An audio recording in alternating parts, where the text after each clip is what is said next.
Good morning, Andre. You'll indicate once all members of parliament are in the group. Good morning, Chair. I shall do so, Chair. And then you'll just immediately do the roll call. No, I'll do so, Chair. Thanks.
Hi, good morning, Chair, and all on the platform. We correct, so I'll start with the roll call. Mr. Gama?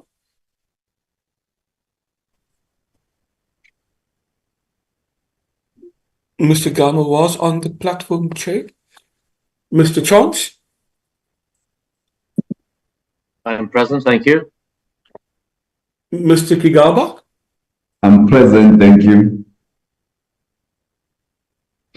Mr. Singh? Good morning, Chair. Good morning, colleagues. Mr. Langa? Present, thank you very much. Ms. Mosikatsi? Present, thank you. Ms. Webster? Present. Mr. Mundluli? Present. Chair, those are all members currently on the platform. Chair, the others may still join us. Thank you very much. If you can place the agenda before the meeting.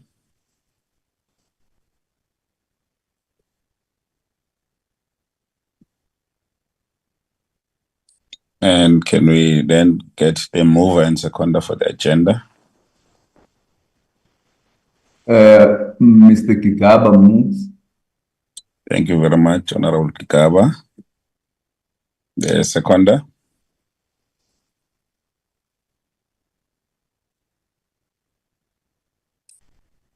Members, we don't have a second. I'll second. Thank you very much, Member Chance. Much appreciated. The meeting is agenda is accepted. Are there any apologies, Andre? Chair, no apologies from members, but just the indication that the minister has indicated that he needs to leave the platform around 10 to 12, Chair, to join a meeting with the Deputy President, Chair. Thanks.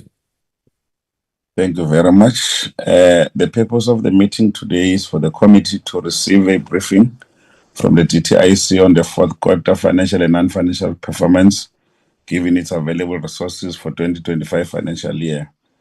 Therefore, the oversight of the performance is an extension of Section 5 of the Money Bill Amendment Procedures and Related Matters Act, number 9 of 2005. This section of the Act requires that the National Assembly, through its committee, to annually assess the performance of each and every national department over an 18-month period and submit a report of this assessment known as BIT. Recording in progress. RB. We will also receive a briefing. The committee will also engage with the DTIC on the status of South Africa's trade relation on the ongoing trade negotiations.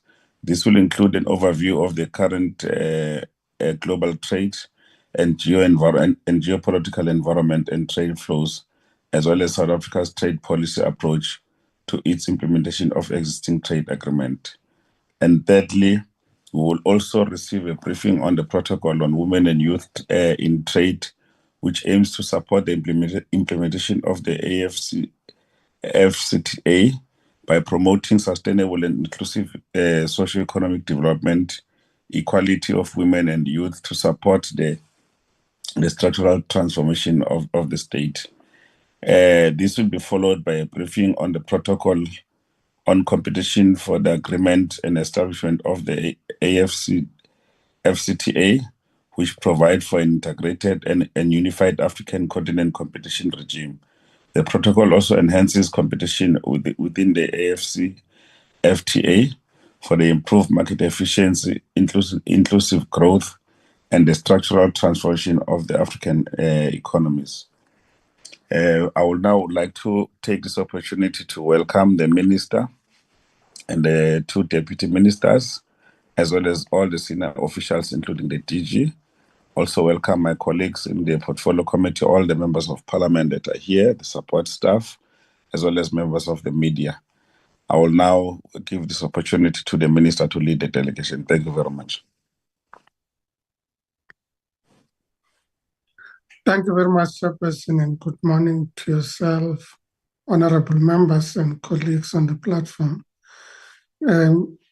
Indeed, the fourth quarter report will be presented by the Office of the DG. It's a fairly detailed presentation. Some of the indications are reflective of the entire year's performance.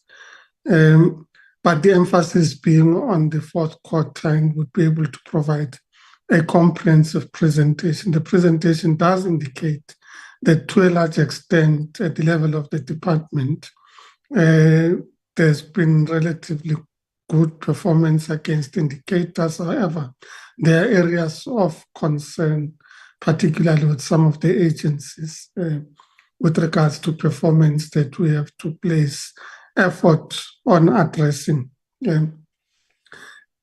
So, Chair, if you may, can I then allow the DG and the team to do the presentation? Thank you very much. Thank you, Honorable Minister. Over to you, DG. Good morning, Chair. Good morning, members of Parliament present, Minister, and fellow colleagues. Thank you very much for the opportunity to present to you. Just give me, is this the first one that we are doing? I'm supposed to start with the quarter. Oh, we're not starting with the quarter, Saroj? Quarter 4?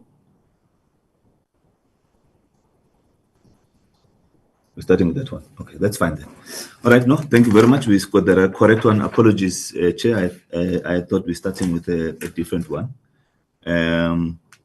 So, Chair, I think the important thing is to start by prefacing the discussion to indicate that we're reporting to you the summarized quarter 4 that also has got the annual element to it. We will come back to the committee in September, post-audit, to give a more detailed account of the performance. And so kindly see this report in that context to start with. Secondly, Chair, we all know that this reporting is post the elections that were held and the transition that we went through between the 6th and the 7th administration. And there was a reprioritization that took place of the targets and the way we are targeting and doing the work within the department. So there was some realignment that was required. But the most important thing is that Minister set the team on a path of an outcomes-based approach to how we do our work and measure it.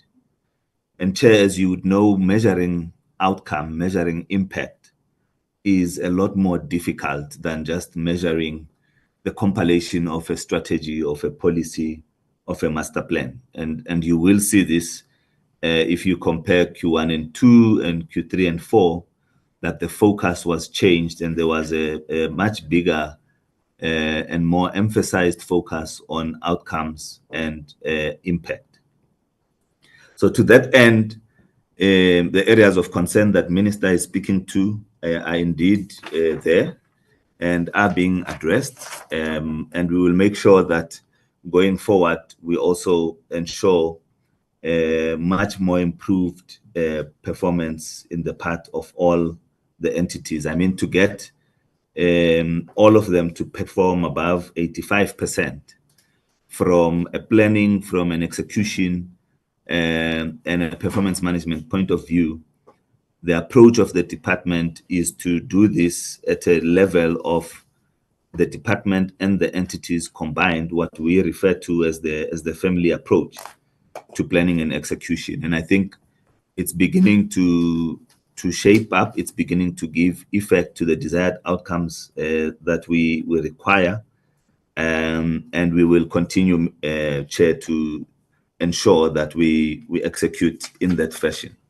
DG, sorry to disturb you, DG. I'm not sure what you are reading. On the screen here, we've got global economic growth issues. It's not moving, so I'm not really sure. If you can ask your team. Yeah. So Chair, this was just prefacing the presentation itself. And we will now commence with the presentation. And I'll ask Chair that you do allow that I switch off the camera for purposes of bandwidth and making sure that we have a stable platform going forward. So we will then commence, Chair.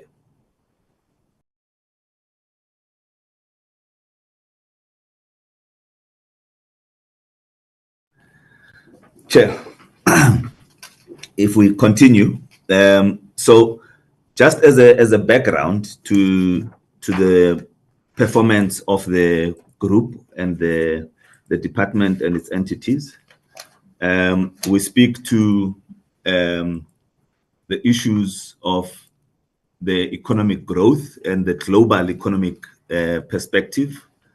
Globally, the GDP continues to slow across all nations, and inflation has peaked around in 2024 and moving more slowly towards the expectations of the various central banks based on measures that they have taken in this regard. You will see at a later slide, we speak to South Africa having avoided a recession. And I will speak a bit more in detail in that regard. But the global economic outlook has been lackluster, to say at best, and we continue to see weakened economic growth due to trade tensions and increased conflicts in various regions across the globe. And this is summarized aptly for us in the table on the right. And next slide. In the sub-Saharan region, we expect growth to slow slightly from an expectation or an estimate of 4% to 3.8% in this current year, though there are nations that show growth in their own right. And so it's a mixed bag in this regard. South Africa's exposure in terms of commodity exports, both to Asia and manufactured exports to the US, is likely to be affected by the slowdown in the global growth. And indeed, our forecast by the IMF has been reduced or revised downwards as indicated. Next slide. Now, within the macroeconomic context, South Africa avoided recession in 2024, and we recorded less than 1% growth at 0.6%. And this has been the trend over the quarters, making it clear that we are struggling to breach even the 1% mark in this regard. The full year growth is expected to be 1.5% in 2025. And the largest contributors to the GDP would be agriculture, transport, and general trade. However, fixed gross formation in terms of investment, capital gross formation in terms of investment remains subdued at 0% of 0.7% quarter on quarter in quarter four. Next slide. In the labor space, you have a total employment that has declined by 291,000 compared to 2024 quarter four.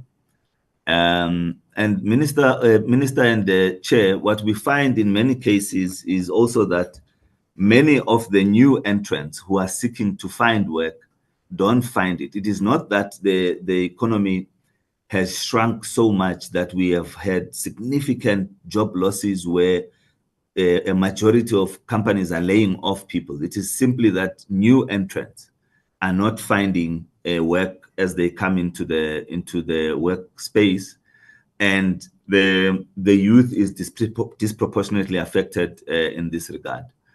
And so it is that you find that the number of discouraged work seekers, those who are unemployed and have given up on searching, has increased by 7,000 quarter on quarter and 425,000 year on year, based on the expanded unemployment rate that has remained at 43% overall. But you will see that there are calls now that we consider reviewing the framework and approach to how we assess jobs and begin to look at the informal sector and understand how that is mitigating what is happening in the formal economy, both publicly and privately. Next slide. Our trade surplus as a country widened. This was mainly due to falling exports that fell by 6%, while fewer sectors managed to increase exports, including electricity, gas, and water, as well as forestry and fishery. And in 2025, the year began with a decline in our trade balance with the world, falling from 62 billion in 24 quarter 4 to 28 billion in quarter 1 of 2025.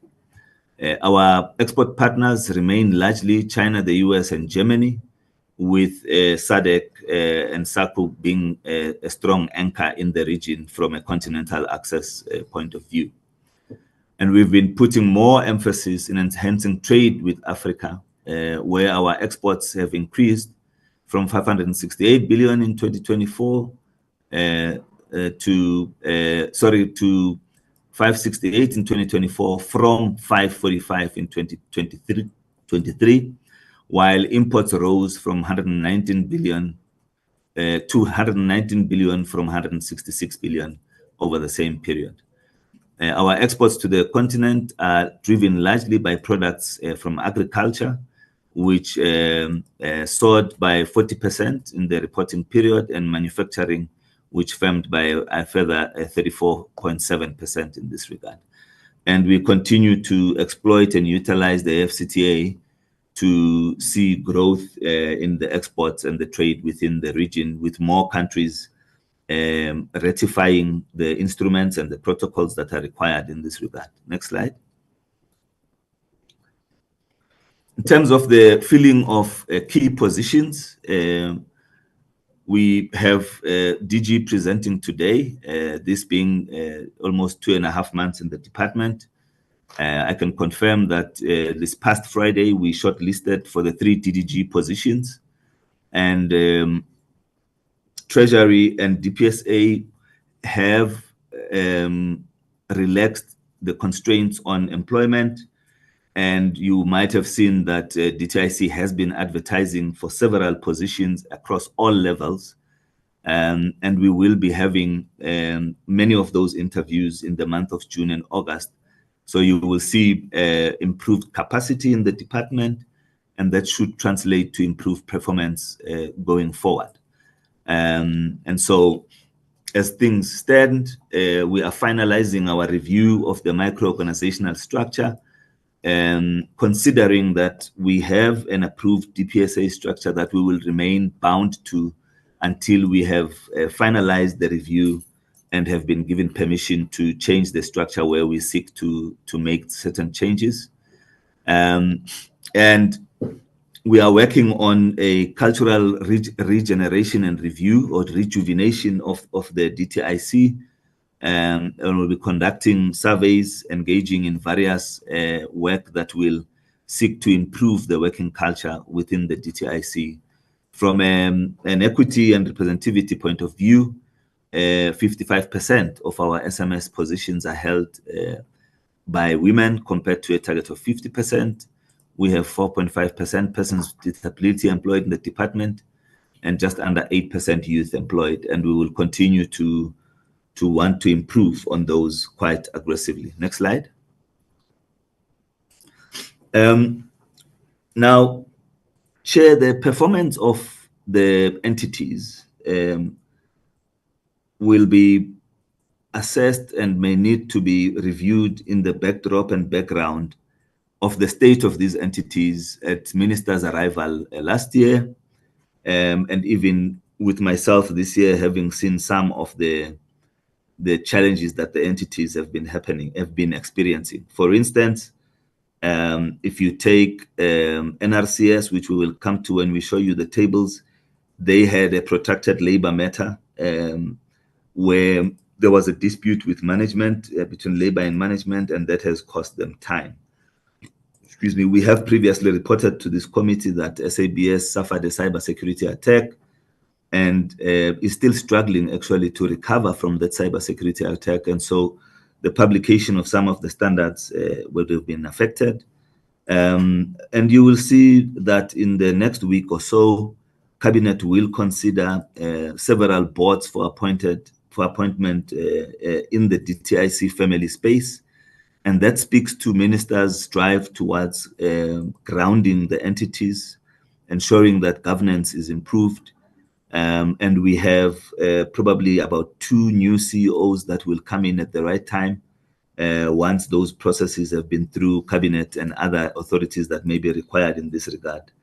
And so the board and governance space, the management, leadership, and executive space are receiving an acutely directed focus on improving how we manage these entities and oversee them as a department. But also more importantly, that movement from the 6th to the 7th administration meant that most of the targets, particularly for the entities, your commissions and regulators, those targets were revised up ambitiously upwards. For instance, some of the turnaround times were shortened, and the entities are beginning to shape up and to perform, but have not performed to the level that we wanted them to. And this is the picture that we are presenting to the committee, accompanied by a firm commitment that this will improve in this coming few quarters of this financial year as we continue to manage and oversee the entities as we should. So we had a target of entities that achieve 85% and above in their Q4 targets.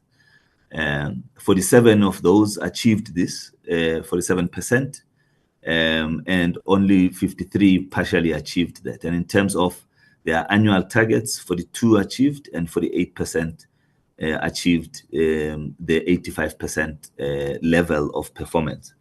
And we will continue, as I say, Chair, to drive that. Next slide. And so these are the individual indications. Saroj, are you able to just show the bottom as well? Because I think it's cutting off. I know that I can't see it. And I'm hoping that the committee won't be disadvantaged by this, but it's only 2 of those entities. So this is the performance Q4 to annual, unaudited, obviously, Chair, but in many cases already reviewed by internal audit and our M&E teams. And as I said, we will come back to the committee once we have finalized the audits in this regard.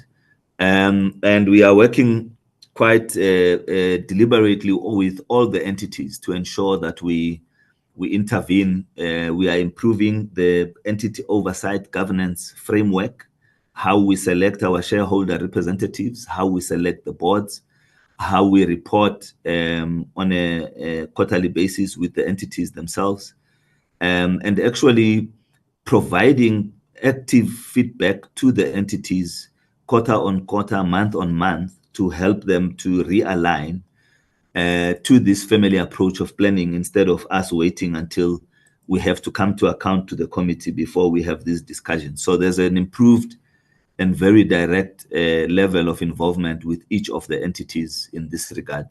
And we will see that translate, as I say, Chair, to improve performance. So the BE Commission, 97% annually, yet to be verified by audit. CIPC, 88%. The Tribunal, 73%. So there's a need for improvement there. Competition Commission 89%, Tribunal 89%, ECIC 54%. I think the challenge there is with the global lackluster performance, there's less trade, or at least less applications that are coming through, including the fact that there were also delays in approving some of the applications. So you had a lesser pool to consider, but there were also delays in the approvals. But we will work on improving the performance of this and all other entities. IDC, a key cog and enabler. We need to move that from the 62% that we are sitting at the year end, and start making sure that the entity provides the support that it needs to provide across the economy and across all the sectors. ITEC 63%. I think just some of the investigations that ITEC has to take are a lot more complicated than what it looks at face value in the beginning, and so take longer to complete. And even the public comment processes sometimes are more engaging when we've got tariff adjustments. And so it is that when there are objections, sometimes this may delay the process of getting some of the work done. The Metrology Institute, 81%. Consumer Commission, 70%. Again, a difficult one. And for those members of the public that are affected, this is something that we would need to impact on positively going forward to ensure that consumers are not unduly disadvantaged. The Tribunal, 100%, which is pleasing. I think the only one that have done that in terms of that performance level. So we will work with them to retain that performance and not regress.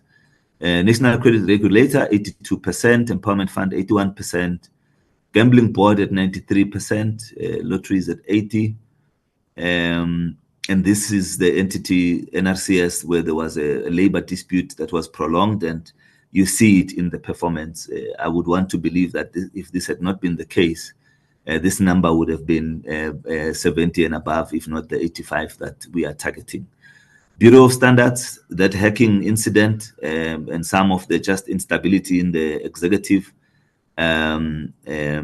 we are sorting this out and we will see improvement going forward. SANAS, 89%, and the takeover regulation panel at 86%. Next slide.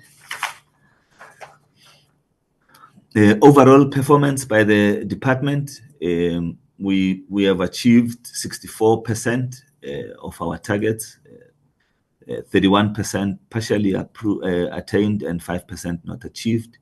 And this is just for quarter 4 that was planned. The targets that were not achieved, particularly, is the vacancies, which we are working on, and the 5 billion rands on the transformation fund, where there's no, not even partial performance. And that's what we will be resolving going forward as well, Chair. Next slide.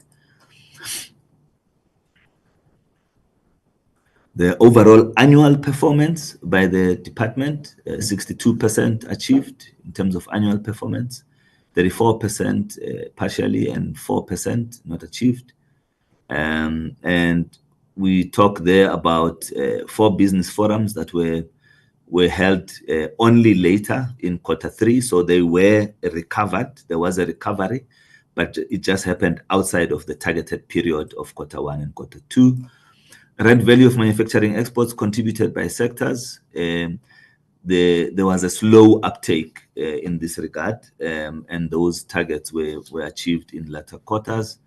And the rent value of output by black industrialists supported through the sector's intervention within the target of quarter 1 and quarter 2. At the time, there was insufficient access, or there was insufficient funding available. And it's important that upfront capital costs for large projects require the syndication of funds from DMFI and others. And so you recover these in latter quarters while you are harnessing and finding your funding in quarter 1 and quarter 2. And I think it becomes a planning issue that we need to improve how we line up funding in the prior year before the quarter starts, so that in future we can start executing efficiently as early in the quarters as required. The revised APP, so what I just spoke to is Q1 and Q2, which was the APP pre the elections. So it's sixth administration. This one on the right-hand side is Q3 and Q4, which was the revised APP that I referred to earlier on. Here we've achieved 70% of the targets that we had, and 25% were partially achieved and 5% not achieved. Those not achieved were vacancies advertised, which I've indicated we've begun to recover on. The fund establishment process and getting the funds raised.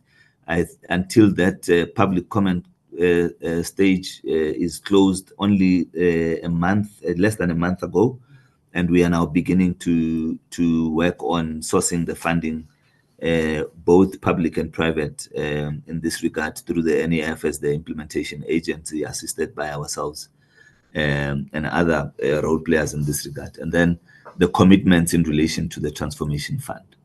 So these are the two APPs, pre and post, which is 6th and 7th administration and the performance in that regard. Next slide. Overall, the annual target of this specific branch being investment and special in industrial development, we've secured 330 billion in pledges across the state. Q2 performance was with 21.57 billion, and there was an uptake going up to Q4, where the achievement was a 300 billion in this regard. We indicate the top 5 investments that were achieved in Q4, and those that were secured and the regions from which they came from, and companies that were involved in this regard. Next slide. Again, unlocking of visas, work visas, and investor facilitation. 20 site visits conducted in relation to that, and one company assisted at the time in relation to unblocking of corridor issues at Department of Labor, visas at 70 for 6 companies from the regions that are indicated, and we break down the visa by type in the slide below, showing also the companies that are beneficiaries of this through their logos as well. Next slide.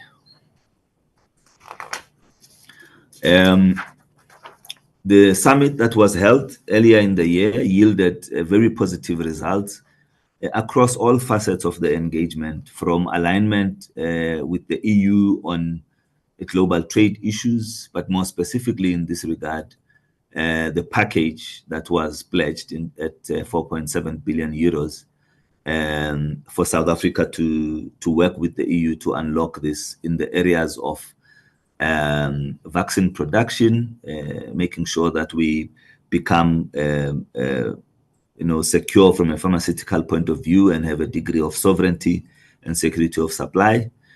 Just energy transition support in terms of critical raw minerals, green logistics, transport and energy, as well as renewable energy. The just component of our jobs and skills environment, so contributing to the government jobs fund with a dedicated window for jet-related investments in this regard, or allocations in this regard. Vocational training, as well as ultimately connectivity structures in the form of particularly transport and digital. Next slide. In the area of special economic zones, we saw an increase of jobs, permanent jobs, by 828, which means cumulatively our SEZs now employ just over 27,000 permanent employees. Year on year, the SEZ program has seen an increase of 1,383 jobs and an increase in operational investments to the value of just over 3.6 billion rands. During the performance period, the department achieved its target to designate Namakwa SEZ and gazette it on the 21st. And this SEZ will focus on mineral beneficiation as indicated. During the period 28 February, the portfolio visited a portfolio committee, Richards Bay, Dube Trade Port, and OR Tambo. We continue to take the lessons and guidance from the committee from those visits to align with performance as required. The new set of SEZ development for 25-26 on the 5th of March, Minister published the 30-day consultation period for the extension, with the intention for the extension of KUHA through a pharmaceutical and vaccine SEZ, and this process was finalized, and it will be tabled in Q2 for Cabinet's approval. And on the 20th of March, commenced the process of public comment on Fitahomo, closed on the 9th, and we will table again in Q3 in this regard. Next slide. Manufacturing exports in output 3, 900 billion rands in manufacturing exports to the world, and year to date standing at 1.02 trillion. The target is overachieved, with 263 billion of that being the value of total manufacturing export to the world just in the quarter January to March 2025. To the rest of the continent in this regard, the figure stands at 400 billion in manufacturing exports, year to date 444, significantly achieved, and standing at 102 billion in the quarter. Next slide. Manufacturing exports to the world at a difficult time during the period for reporting, registering a decline overall in every quarter, and a drop of 4.1% for the year. But they did stand at 1.2 trillion, and within the target or above the target that we had set for ourselves, though there was a decline overall. Next slide. Manufacturing exports, we have spoken to. These are the destinations as well as the sectors. Automotive continues to have a significant input. Petroleum and oils and unwrought aluminium as the top 5 contributors, and the destinations being Germany, the US, Botswana, Namibia, and Zimbabwe. Next slide. Top 5 exported products by destination in the period for reporting the whole annual plan outlook. So for Germany, we had automotive, centrifuges, car parts and machined parts. The US, you can see again, automotive and wrought aluminium, ferroalloys, super yachts and other vessels, as well as hydrocarbons. In Botswana, coal briquettes, automotive trucks, cars, medicaments and parts, vehicle parts. In Namibia, similar picture, largely with the only difference being the telephone sets. And then in Zimbabwe, you can see the unique requirements in petroleum, organic surface active agents, and automotives as well. This is based on SARS provisional data, and so it can be verified through an independent institution other than the DTIC itself. Funding in terms of the incentives branch, we had approvals over 2 billion that was approved, and this will result in investments that are estimated to be over 13 billion rands within the next 2 to 5 years. Actual disbursements by the team is 4 billion rands, with 11,000 new jobs created as part of these investments. So you can see the approvals are based on what's available in the calendar year, but you can see that the disbursements, some of them would have been coming from commitments that would have been preceding but are only effected in later periods. Over 900 million in financial funding to SMMEs was part of this reporting period, and 1.2 billion in funding to Black industrialists, and over 1 billion in this regard to enterprises in areas outside of the 5 main metros. So showing the geographic spread that is not biased to the metros, but seeks to fund growth in other geographies in the country for this purpose. Next slide. This just shows where some of the districts are located. You've got the Northwest region, Limpopo, Mpumalanga, Eastern Cape, and the Northern Cape as beneficiaries of some of the disbursements that took place. Next slide. Global business services continues to be a key contributor to our job creation efforts. And it creates new jobs in the country as well as generate revenues through export services. 24-25, 4,600 new jobs were created. And as at March 2025, the overall new jobs created for projects that are still active under the incentive stood at 37,800 jobs. And this speaks to sustained jobs over the life of the incentive to date. Global businesses outsourcers also earned exports of 11 billion rands over the year, 3.7 billion in the quarter, through providing a range of outsourced services to the international markets. Next slide. Measures and ministers' role in protecting public interest. The Act provides for and empowers the minister to participate in measures in the public interest.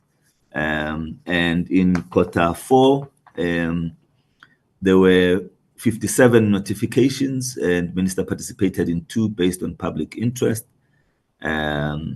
There were 4 large measures in which minister had previously participated and were finalized in Q4. Annually, of the 328, minister participated in 28, just under 10% of those, obviously using the lens and prism of protecting public interest. And so those that were not participated in would have been structured and been compliant with this requirement, and making sure that minister did not need to participate directly in those. Of the large ones, there were 16 and 19 intermediate measures in which minister had previously participated, and those were finalized by the competition authorities in 24-25. Next slide. ESOPs, employee share ownership plans. The annual target of 10,000 was surpassed in this regard. And we saw in Q4 an additional 2,980 workers that benefited from this in the sectors of manufacturing, property, fuel trading, and sportswear retail. And we provide the breakdown per sector over the year in the table on the right, showing the indication or the total of how we get to 14,000 job ESOP participants in this regard. Next slide. And the Transformation Fund, quite well publicized in terms of public interest. Period closed for public comment in May. And we continue to have roadshows and engagements with various role players. The concept, as indicated, was approved. The purpose of the fund articulated, particularly focused on aggregating various enterprise supplier developments and equity equivalent programs on a voluntary basis for both public and private participants under the BEE legislation to increase access to funding for Black-owned enterprises in this regard. We have committed to optimal transparency and governance in this regard. And so it is that the fund will be implemented through a partnership between the private and public sector, focusing on critical sectors like mining, manufacturing, and agriculture, tourism, and ICT, offering both financial and non-financial support in the form of grants for startup entities, as well as affordable loans for debt, equity, and broad-based financing. Next slide. Equity equivalent programs. These are approvals that are granted. We have one for Microsoft that is standing at 1.3 billion over the next 10 years. And we have an approval of the BEE legal sector code that aims to accelerate the pace of transformation, with the key objectives, amongst others, being to achieve a Black ownership target of 50%, as well as 25% for women over 5 years. Ownership in critical sectors, we have a target of 32% across the key sectors, and that was recorded in the quarter. The average is based on the sectors that are listed, being forestry, transport, generic, mostly retail, mining and manufacturing, ICT, and so on. And then we continue to have the YES program that grows the number of youth jobs created to assist young people to be integrated in the economy. And we've recorded 34,000 jobs in that regard. Next slide.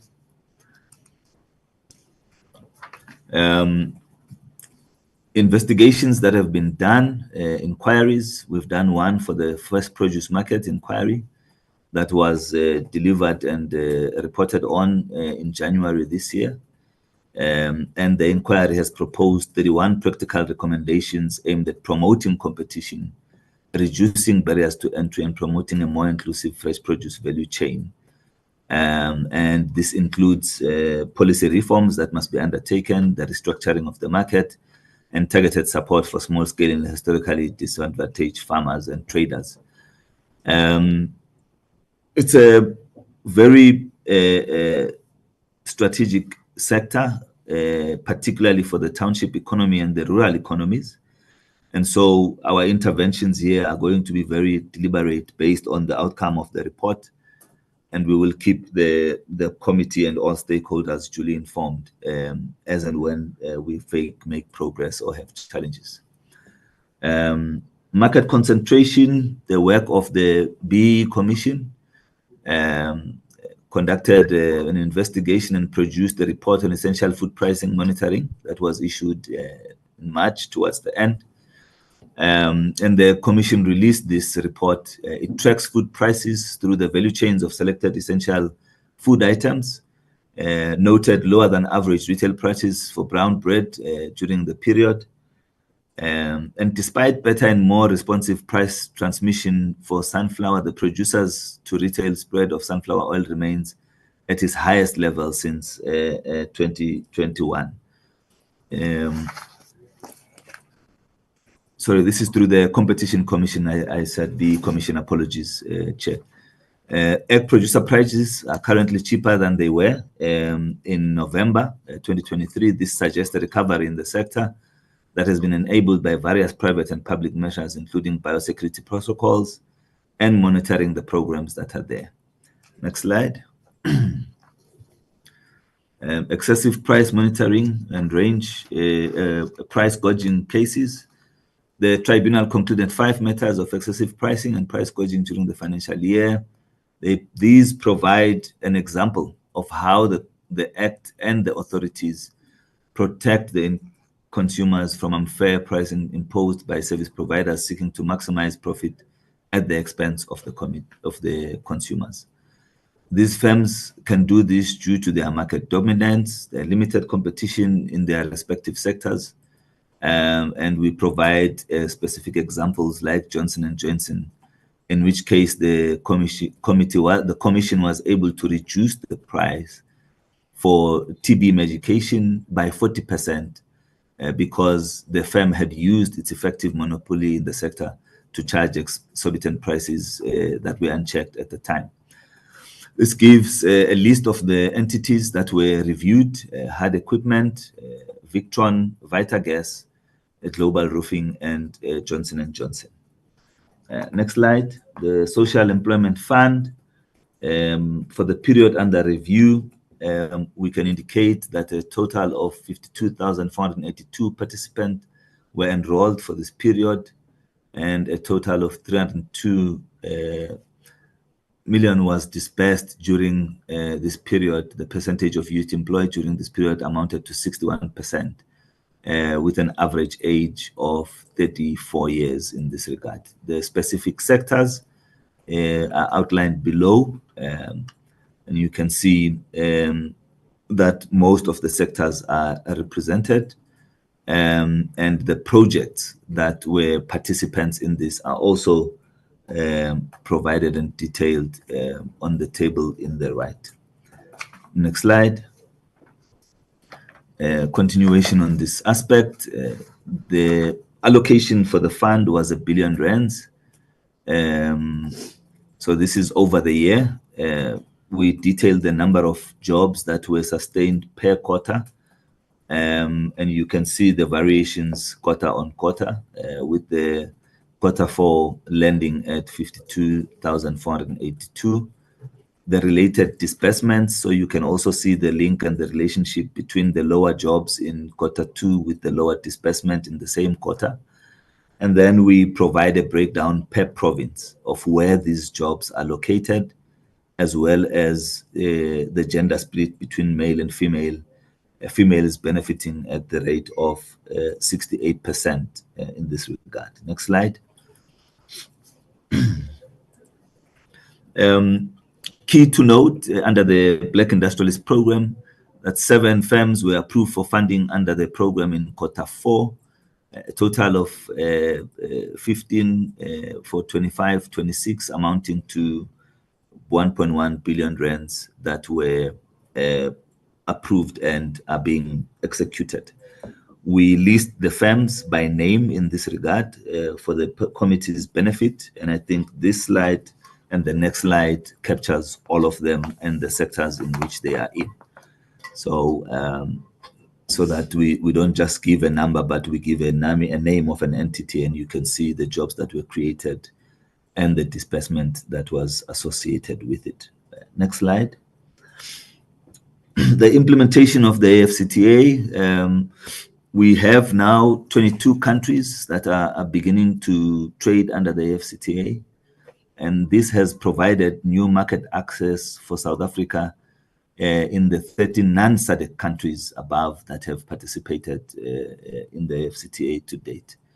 We have the protocol on women and youth that was approved during this time, and the annexes on digital trade were adopted in the session that was held of the heads of state in February 25.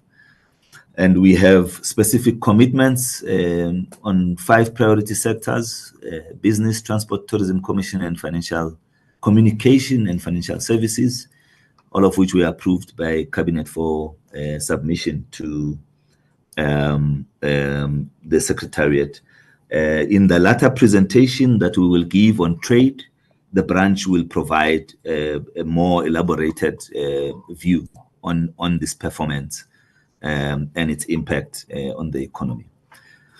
But as we state there, that has had an impact of 820 million in trade that has been enabled by this instrument. Next slide. Trade cooperation and bilateral engagements. The US featuring, obviously due to the various changes that had been effected and the impact of the tariffs, unilateral, though they call them reciprocal, as well as the impact on AGOA that this would have had. And so we've engaged the US in this regard, and culminating in the engagement that took place in the Oval Office under the leadership of the President. But we've had various engagements with various stakeholders in the US to advocate for the renewal of this instrument. And though we know now that it may be difficult based on the tariffs that are in place, but we know also that we have an option to provide a new package and have a new trade investment framework agreement signed with the US, which we are currently in negotiation with the country on. And we've hosted binational commissions and business forums in this regard. As listed, we have Nigeria, Algeria, Angola, and Mozambique. And we've had engagements with the following countries focused on cooperation and commitments on diversifying exports to address other challenges like non-tariff barriers. And amongst these, we list Brazil, Spain, Thailand, Germany, Egypt, Portugal, and the Czech Republic. Trade negotiations and multilateral engagement, again, with the EU, we've already reported on this impact package of 4.7 billion euros and the various elements that we've already spoken to, I think, in the interest of time. Next slide. Ongoing trade negotiations. We've successfully hosted the first trade and investment work group meeting in Somerset, and that went well. Climate negotiations under the UN, COP29, in establishing a 4-year work plan for discussion and response measures. The work plan includes an item on cross-border impacts of measures taken to combat climate change, which create the space to address CBAM and other measures in this regard. And in the World Trade Organization, we've had formal consultations with the EU on the dispute settlement understanding in relation to citrus black spot regulations affecting South Africa. And this is a matter that is affecting us also in the US, that we are continuing to negotiate on. And we've submitted requests for the establishment of a panel in this regard to try and resolve this with the EU. Next slide. And the green economy. The master plan on the renewable energy has been approved by Cabinet on the 26th of March, and it highlights the need for a strong domestic demand in renewable energy and storage with clear procurement guidelines. And so for the DTIC, our actions include supporting the IPP office and ESCOM on localization goals, attracting investment to our SEZs, collaborating with science and technology and innovation on affordable testing, certification, and quality standards, exploring end-of-life industries in the sector, and aligning with sector master plans to boost local materials in this regard, pursuing import duties. And then on the green hydrogen side, ongoing project, including amongst others, those that are managed by the IDC, that are showing promising financial viability, especially for exports to the Far East. Next slide. Transition to EVs, busy with amendments to the APDP, phase 2 of those legislative framework reviews, and the inclusion of EVs and associated complements. That activity has been completed. There's been amendments on the automotive investment scheme guidelines, which are being finalized as part of the review. Taxation Laws and Amendment Act was gazetted in 24, which introduces a 150% capital allowance for qualifying investment in EVs, so an incentive in this regard. It covers assets such as buildings, plant, equipment, brought into use between March 2026 and March 2036. So it's a 10-year window that industry will be able to utilize and assist in creating the capabilities that are required. Development of the battery value chain. We have a clinical mineral strategy and a master plan that are being finalized. And we are hosting and engaging in various workshops aimed at building the regional capacity and understanding the value chain capacity in this regard. And we have skills development interventions with various universities, as indicated. They currently have a pilot that involves 100 students that are expected or is expected to be rolled out in Q1 once the academic material has been finalized in this regard. Next slide. Industrial interventions. You've got the cannabis commercialization strategy. We will provide this strategy, publish it in this quarter. It's already completed. DG and Minister have signed on it for public comment. But beyond that, in relation to cannabis, we have a couple of interventions that are ongoing. So we are looking at supporting a sandbox to produce biodiesel. We're finalizing arrangements with Department of Agriculture, and hopefully we'll be able to meet the September planning season. The incentives branch has extended and made available its funding instruments in this regard for those that are qualifying. Admittedly, Chair, we did have a very slow uptake on those incentives, and we hope to see them increase in the quarter starting quarter 2. We have established a PMU at TIPS in this regard that is assisting with the execution. And we have a target in this regard of growing the sector by 10% in the current APP. So SABS, despite its challenges, has published the requisite standard on quality management systems as well as stability testing for cannabis-based products, which is a key requirement to ensure that the sector operates also within not only just a compliant but a quality assured space as well. In terms of the national industrial policy, please go back. Apologies, I focused on cannabis. This is informed by priorities as set and is centered on bringing about inclusive growth, job creation, and reducing poverty. The aim is to foster industrial growth and transformation for the economy. Excuse me, Chair. And it has been developed with a clear understanding that the business as usual approach will not give the country the opportunity to escape the low growth trap. And so the aim is to achieve higher levels of productivity, investments, innovation, and technological upgrading, as well as job creation through the interventions that will come via the revised strategy. Next slide. Similar outlooks in various sectors, agro-processing and automotive. Next slide. And then industrial interventions through the Steel Master Plan, with the government intervening on the challenge that is occasioned by the possible closure of ArcelorMittal. It's an ongoing process, and we will report on it at the right time.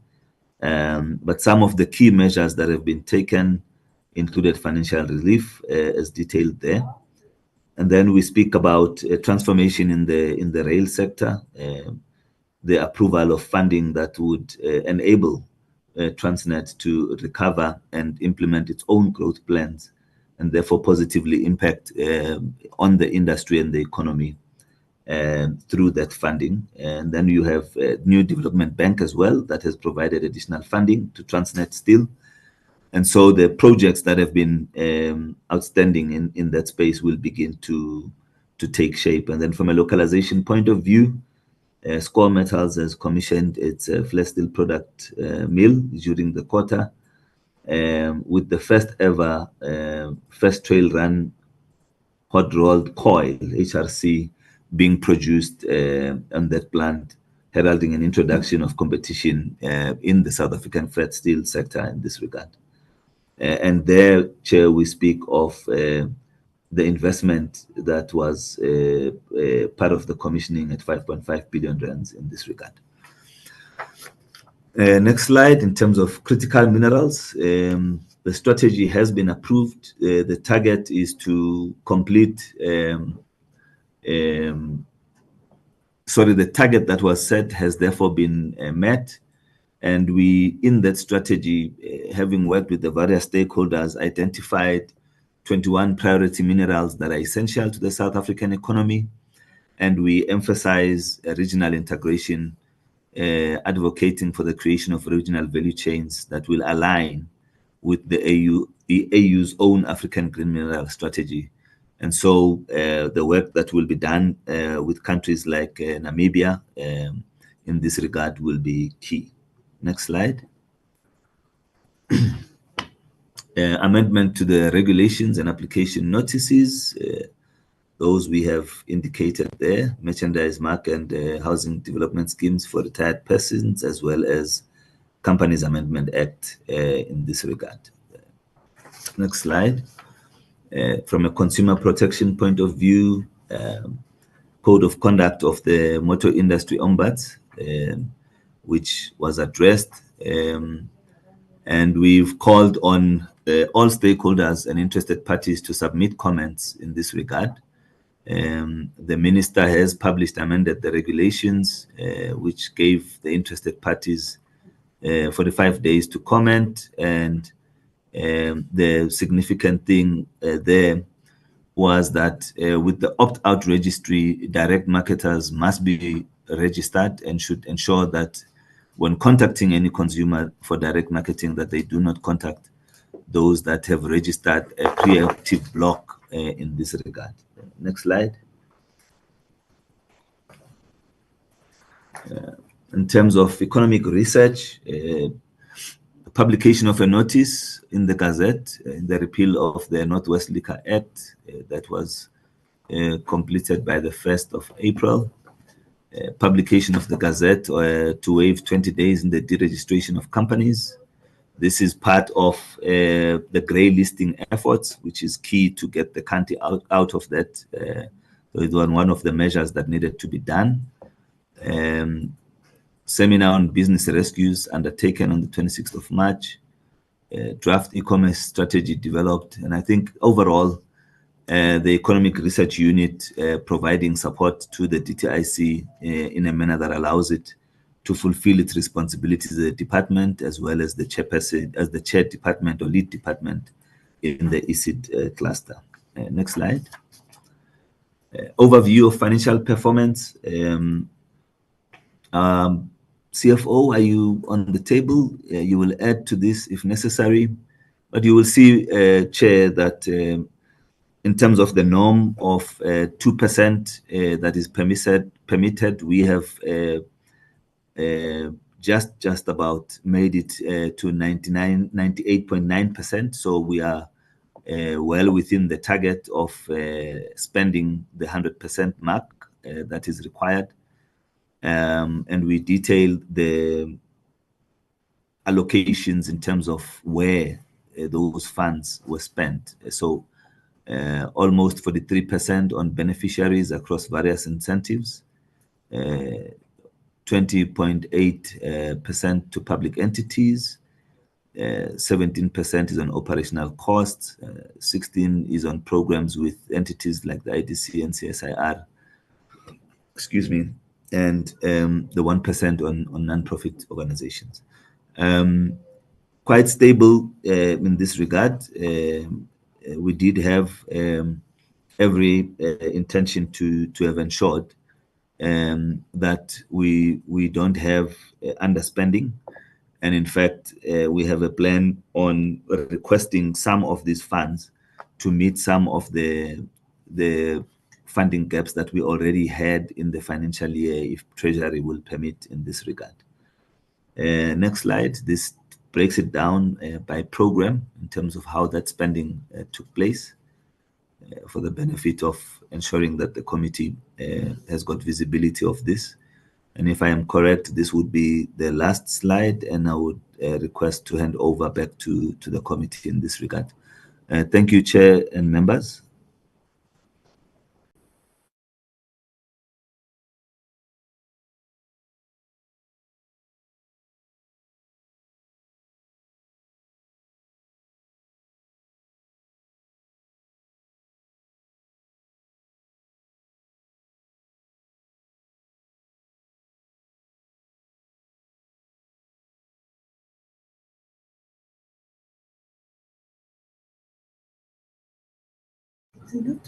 In case Chair is talking, he is muted, Chair.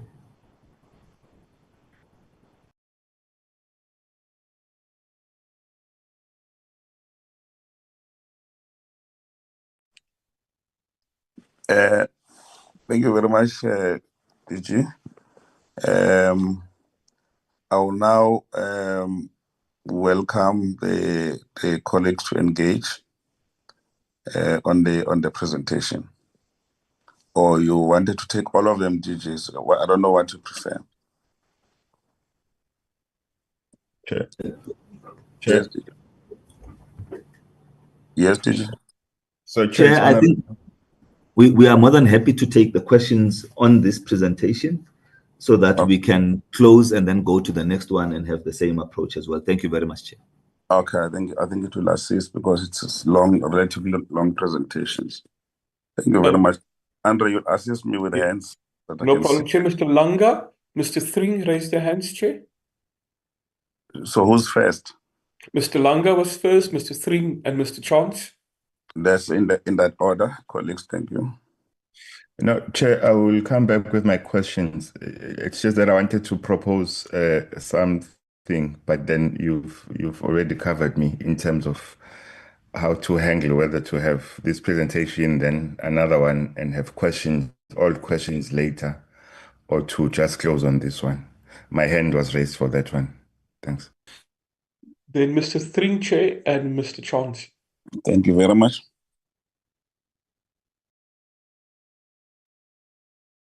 Thank you, Chair.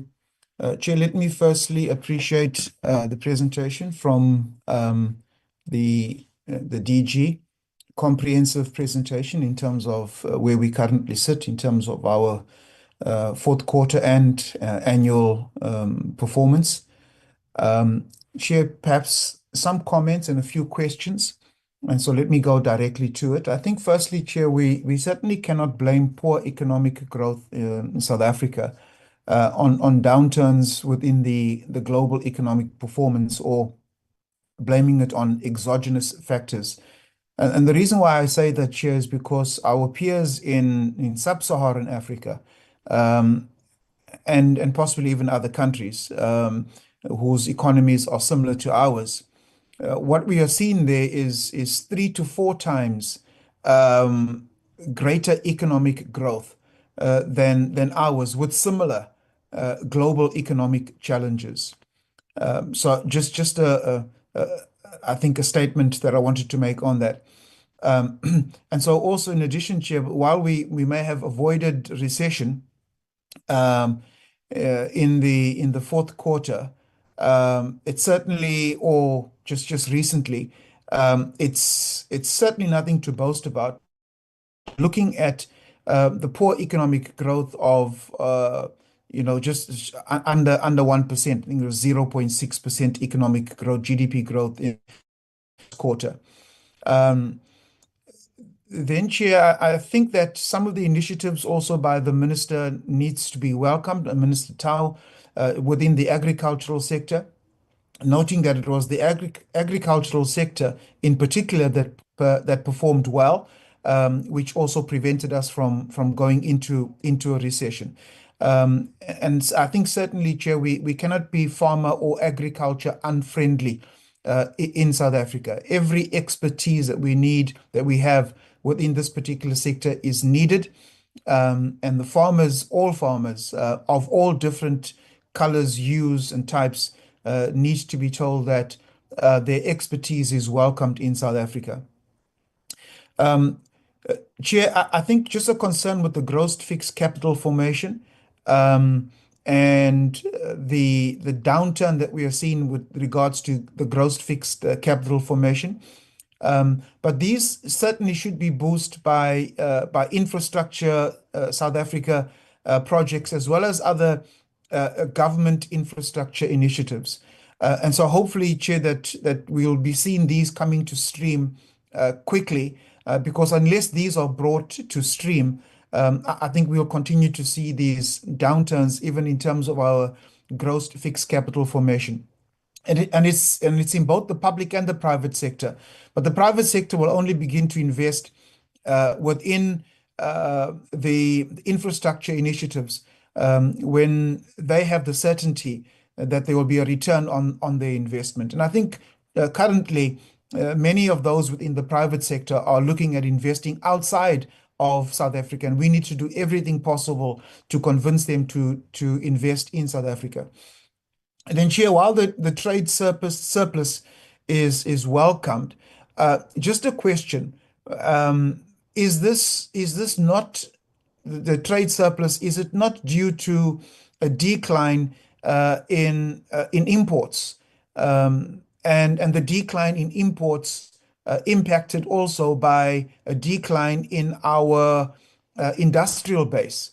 So over the last decade or so, our industrial base has declined from around 20% of GDP to around about between 10 to 12% of GDP. And so with this particular decline, would one not necessarily see, or would the DG not see this trade surplus that we've seen as a result also of a decline in our industrial base? Chair, the fourth quarter performance of entities also is certainly nothing to boast about, because what we are seeing there is 47% of targets only have been achieved, and 42%, that's in the fourth quarter, and 42% achieved annually. However, with 98.9% of the budget spent, so targets not achieved, but almost 99% of budget spent, and that is not a good parallel, Chair, to look at, because certainly what we want to see, targets achieved, 99% of budget spent, and then you know that you're actually getting value for money. But when you see this discrepancy of low targets, high budget expenditure, indication that something is not right. And so we welcome, Chair, the commitment to see things turn around from the DG going forward. I think clearly, Chair, it's concerning that some of the entities that have contributed to targets not being met, the Competition Tribunal, ECIC, IDC, ITAC, NRCS, and SABS in particular. From my experience in this particular portfolio committee, some of these are perennial problems. And so while we are calling for turnarounds, we are not seeing those turnarounds. And so there possibly are institutional problems that need to be dealt with within these entities. And unless these institutional internal governance issues are dealt with, we're going to continue to see in the next dispensation these particular entities doing much the same. I've covered the aspect, Chair, of the overall annual department performance. But Chair, question, how do you define job opportunities? How are job opportunities? All of these, we hear this, so many thousand job opportunities defined, because clearly, Chair, what we need are decent jobs, permanent jobs, particularly with the stats of some 32.9% of South Africans being unemployed, on the expanded definitions of 43%, and then youth unemployment, alarmingly, over 60% of young people unemployed in South Africa. So, I don't think job opportunities is what we are looking for. But I think if I could just get that definition, what are how do you define job opportunities? Then almost done, Chair, with the current geopolitical positions impacting trade flows. What are the initiatives within these challenges that we're facing geopolitically? But what are the initiatives to open new trade markets? And are these now beginning to show some fruit or promise? Then how is the employee share ownership plan structured and promoted? I see that there are some international awards that have been won with regards to the ESOP, but how is it structured and promoted?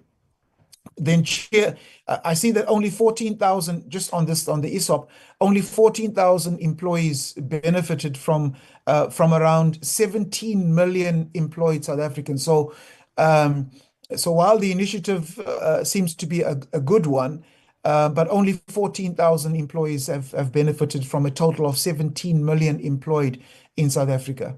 And then finally, Chair, on beneficiation, I think most would know, particularly the Secretariat, that I've advocated for the establishment of a beneficiation index in order to track the beneficiation growth in the different sectors.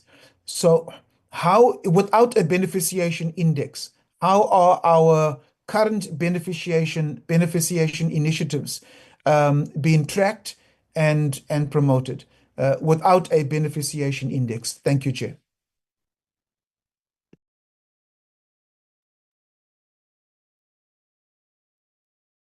Thank you very much, Member Kreng. And then Member Chance, I think you're number 2. And then you'll be followed, so that I don't disturb you. You'll be followed by Member Langa, Member Gama, as well as Member Mdluli. Thank you very much, Chair, and good morning, everybody. Thank you, Minister and the DG, for your presentations. So my first question is relating to the unemployment statistics, and very interesting comments made by the CEO in Capitec Bank this morning in the Business Day, where he says that, in his view, the unemployment rate could be as low as 10% if you take into account the self-employed people in the informal economy, which he claims Stats SA does not count. I'm not sure that he's correct on that, as it happens, but I'd like to get your comments on whether you think he's right in saying that not enough attention is being paid to supporting the informal economy, which in this country supports less people in work than it does in other comparable countries, certainly in Africa.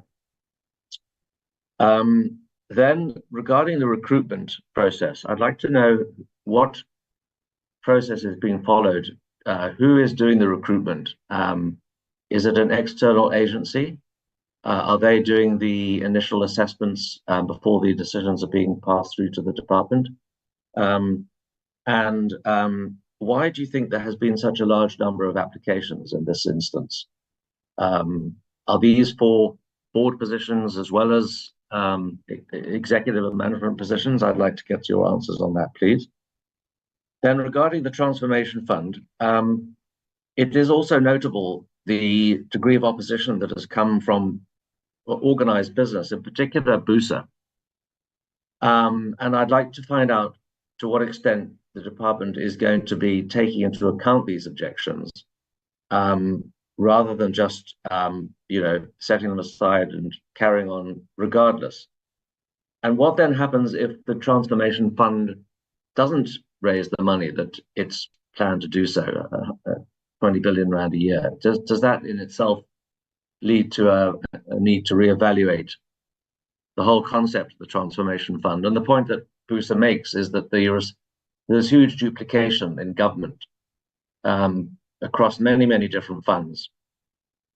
And that leads me to the next question, which is that the reporting on support for SMMEs, whilst it's good in theory, it also begs the question of overlap, departmental overlap. I mean, the Department of Small Business Development has the very name Small Business Development, but the DTIC continues to support SMMEs. So does this not need some rationalization? And maybe the minister could come in here.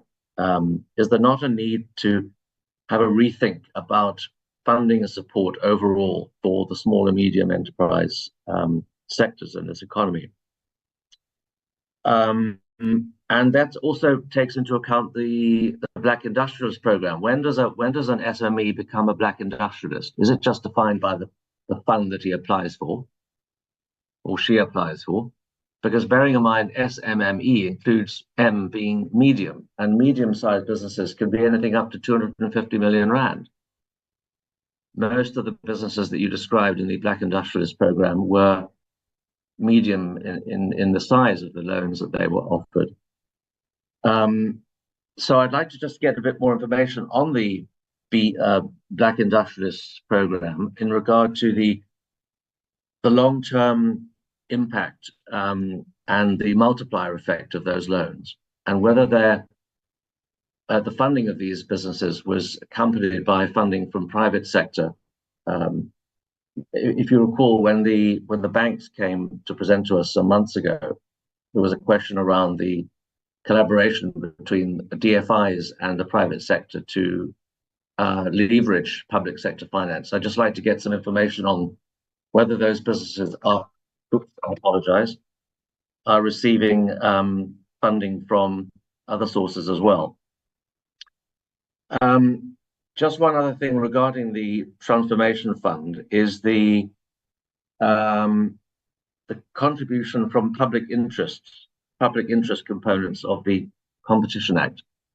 We've been trying to find out how you're going to determine those contributions, and is it going to be just on a ad hoc basis, or is there going to be some sort of principle applied across the board?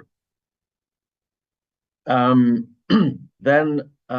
also on the equity equivalent issue, a lot has been made in presentations in the past about Microsoft's 1.2 billion, I think it is, over 10 years, which is a lot of money, but over 10 years it sort of does dilute a bit. But there are 600 companies or so from the US alone operating in South Africa. What about the equity equivalent contributions of those companies? Can we not get some statistics on that? Plus, of course, all the other companies that are multinationals.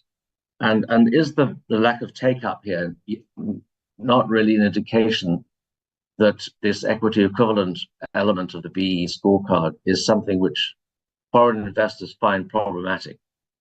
Then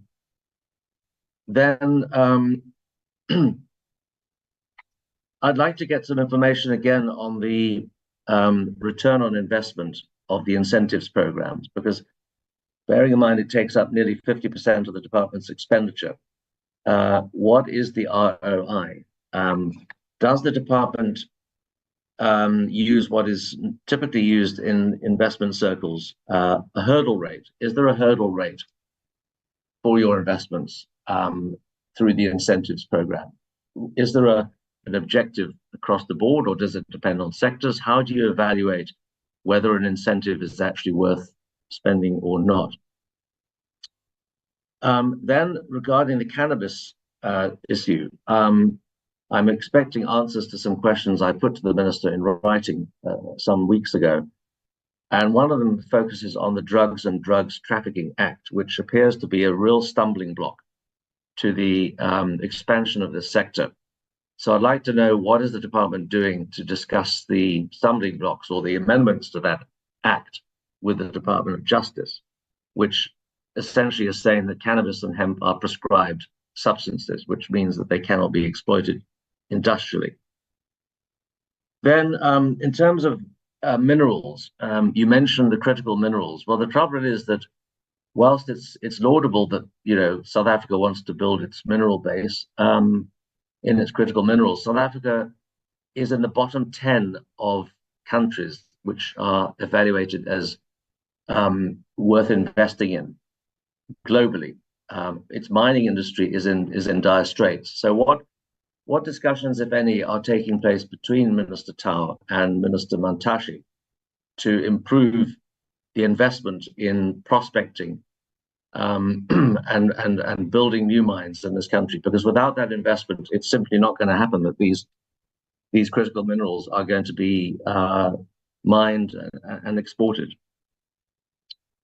And then just finally, in regard to the legislation, not much was mentioned about legislation in this presentation, but of concern to us, particularly because we are now sitting on the mediation committee regarding the 2019 National Gambling Amendment Bill. The other elephant in the room is the 2008 National Gambling Amendment Bill, which has still not been implemented. And that addresses the huge question of online gambling and the fact that over R1 trillion of consumer spend is directed towards online gambling, which is a really staggering amount of money, considering that it means that money could have been spent on other more productive matters. So I'd like to get the department's view on, is there any movement, not only in terms of appointing the National Gambling Policy Group, the Policy Advisory Group, which the Minister mentioned, but also the board, and then the resuscitation of the 2008 Act. That's all for me. Thank you. Thank you. Thank you very much, Chair, and greetings to colleagues, the portfolio committee members, DG, the minister, and the deputy ministers, and the entire leadership of DTIC. Chair, I also have a few questions. maybe some of my questions might just need clarity. They more like clarity-seeking questions. Chair, on the presentation, it reflected, I think Honorable Tring also touched on this, that South Africa avoided recession despite multiple constraints. So now, given the low 0.6 GDP growth and rising unemployment, what alternative growth drivers is the DTIC pursuing for 2025-2026?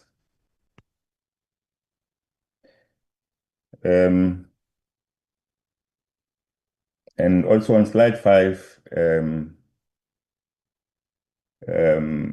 it reflected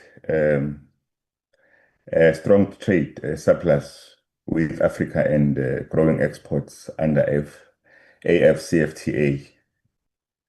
Now the question will be, what targeted support mechanisms are in place to help small businesses and rural exporters leverage AfCFTA preferences?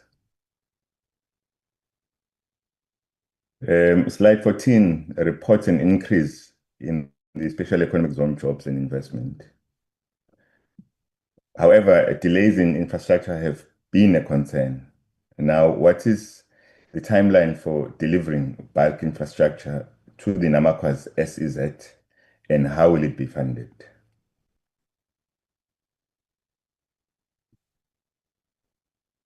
Then on slide 15, although it reflects that South Africa exceeded export targets in manufacturing, slide 16 confirms a 4.1 decline in manufactured exports year on year. How does the department then reconcile this inconsistency in export performance metrics? Slide 25 indicates that no funds were raised in 24-25 for Transformation Fund due to delays in finalizing the concept. Now, what is the realistic timeline for operationalizing the fund, and are there interim alternatives for financing Black-owned SMMEs?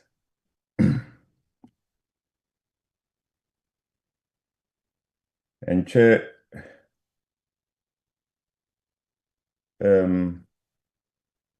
it also reflected that the department failed to meet its target of,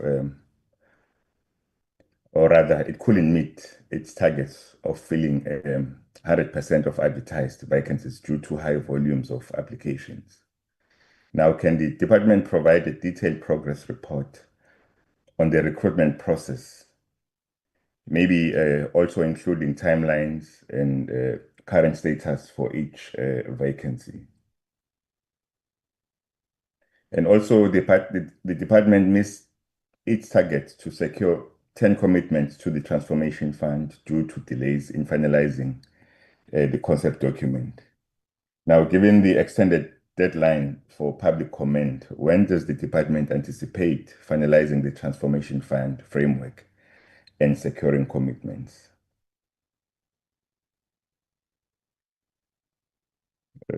On page 2 and page 6, it reflected that 14 out of 55 targets were only partially achieved in Q4. Now, which specific targets were only partially achieved, and what has been the tangible impact of this underperformance on service delivery or economic outcomes? I think on page 3 to 4, program 9 had 30.5% underspent, which is about 16.3 million, which is the largest under expenditure by proportion. Now, what led to the delays in finalizing commissioned research, and what penalties or performance clauses are in place for service providers who fail to deliver on time? Program 1 underspent by 27.7 million, mainly due to procurement and training delivery delays. What measures are being taken to resolve bottlenecks in procurement through SETA and to improve planning around training and interdepartmental billing? The export program underspent due to vacancies in foreign economic representative posts. Now, how is the department addressing challenges in appointing FERs, and what has been the impact of these vacancies on trade promotion and foreign investment facilitation? And the last one, Program 6 faced disinvestment delays due to incomplete compliance documents. Now, what support mechanisms are in place to help beneficiaries submit required compliance documentation more efficiently? Last two, some targets were also part of 2025-26 APP. What corrective measures are in place to prevent the recurrence of underperformance in the new financial year? And maybe can the department provide assurance that underperforming targets from Q4 will be achieved in 2025-26? The last one, Chair, the real last one now. The APP was revised in Q3 to be more impact-driven. To what extent has the revised APP improved the department's ability to respond to national challenges like unemployment and economic inclusion? That's about it from me, Chairperson. Thank you very much. Thank you very much, Member Gama, and then you'll be followed by Member Abdullah. Thank you very much, Chair. Good morning, Minister. Good morning, Deputy Ministers. Good morning, DDGs, officials. Good morning to you, Chair, and good morning to other members of the Portfolio Committee.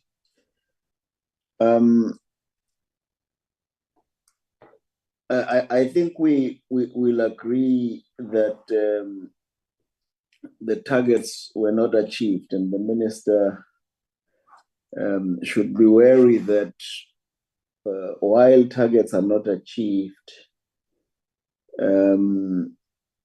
budgets are being spent at the 98th percentile level,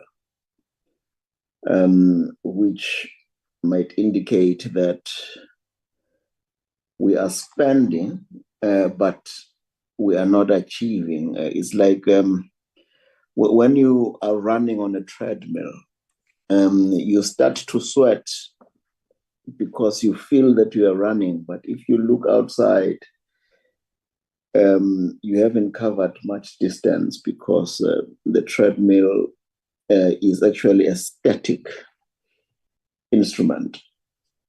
So we need to get a sense from the Minister how he wishes to turn around this. He has been on record to say he will relook and is relooking and has changed some of the KPIs so that there can be better impact. So this is the first year, and we can all agree, we don't need to debate that it has not been achieved. 53% partially achieved against 98%. I think the Minister should be worried about that. In as far as trade facilitation is concerned, my sense is that we need to focus a lot on an export-led economy so that we can grow the trade surpluses.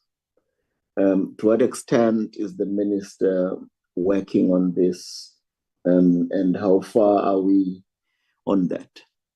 At a country macro level, and as indicated, economic growth of 0.6% in the past year versus all of the global indicators that the DG shared with us, Sub-Saharan Africa, global markets, etc. South Africa continues to grossly underperform. What are the radical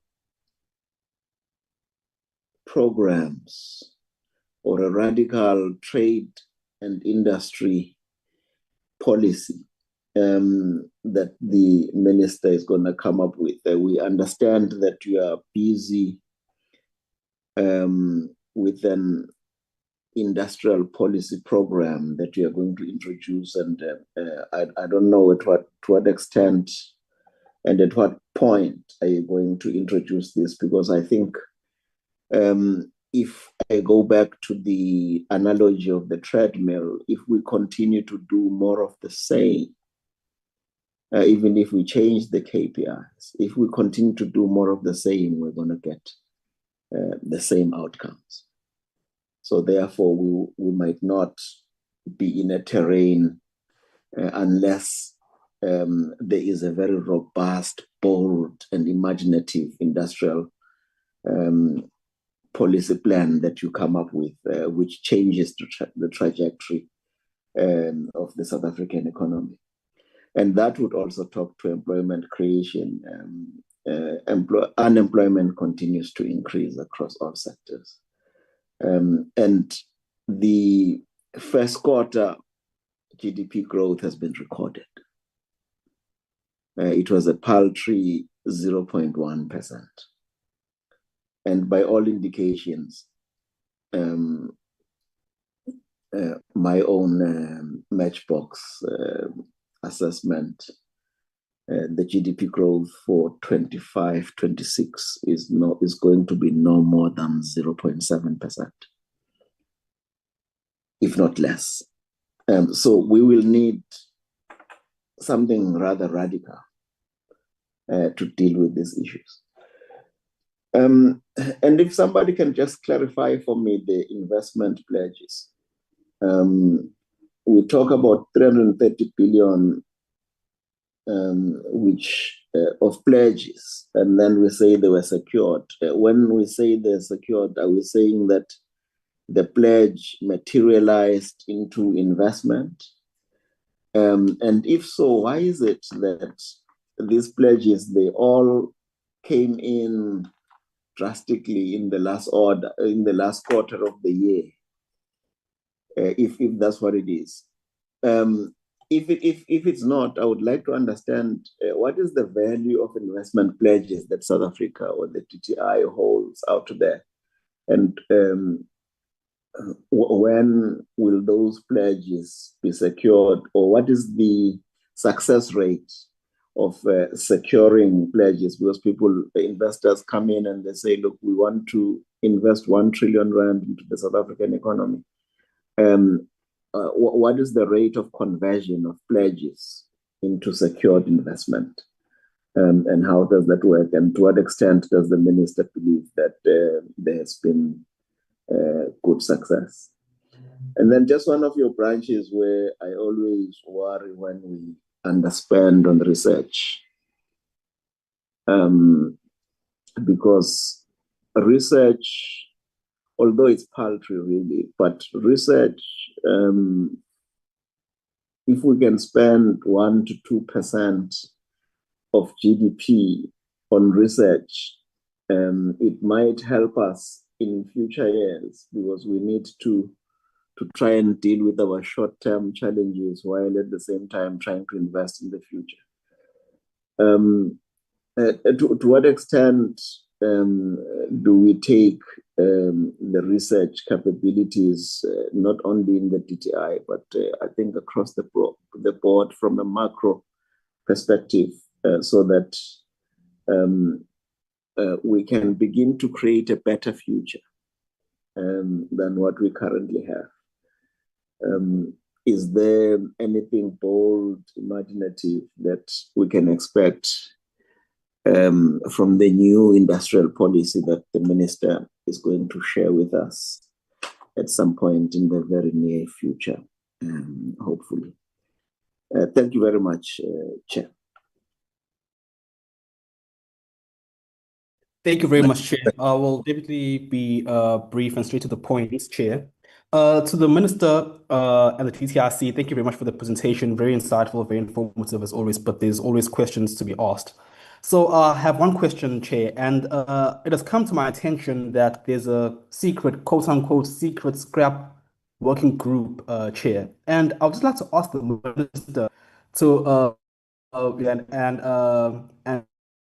answer this question. The pickers were excluded, and this working group only contains the mini meals, that's the main question, Chair. And the minister's team might have noticed that I sent through a letter with regards to the 60% duties that have been requested by AMSA. His team has indicated that they've asked for an extension because ITIC is busy compiling some answers. So I look forward to hearing on that. That's just one question that I have, Chair, for now. Thanks. Chair, Mr. Kigaba, Chair. Yes, Member Kigaba. Thank you, Chairperson. Good morning to the Minister and the DG, the Deputy Minister, the DG, and the delegation. Just a few questions, Chair. One is with regard to our trade balance with the rest of Africa.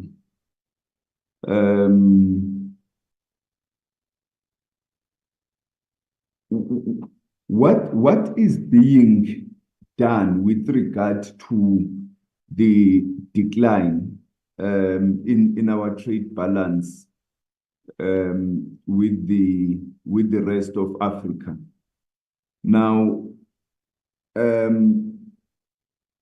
I'm sure that we're still going to engage on the US related issues with a more focused presentation.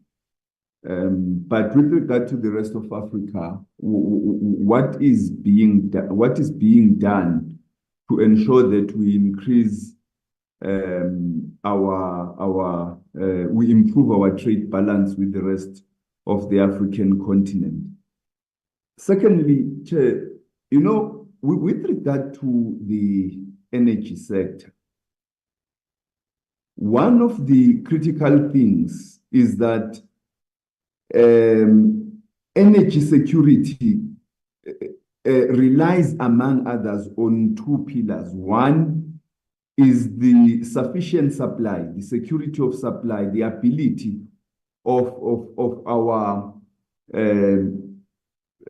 own ability to generate and supply ourselves with enough electricity to power industry, to stimulate growth and demand in the economy, and ensure that our economy remains robust. But secondly, it depends on local ownership, the scale of local ownership, because should our electricity generation and supply or our electricity industry be owned by foreigners, the risks are high that in the instance of geopolitical instability, that it will affect our electricity sector. Now, we all know that the South African economy is energy intensive, and that at the heart of our ability over the years to support our industrialization as well as to support to ensure the security of supply has been local ownership of the industry. Now, is there a conversation, particularly with regard to IPPs?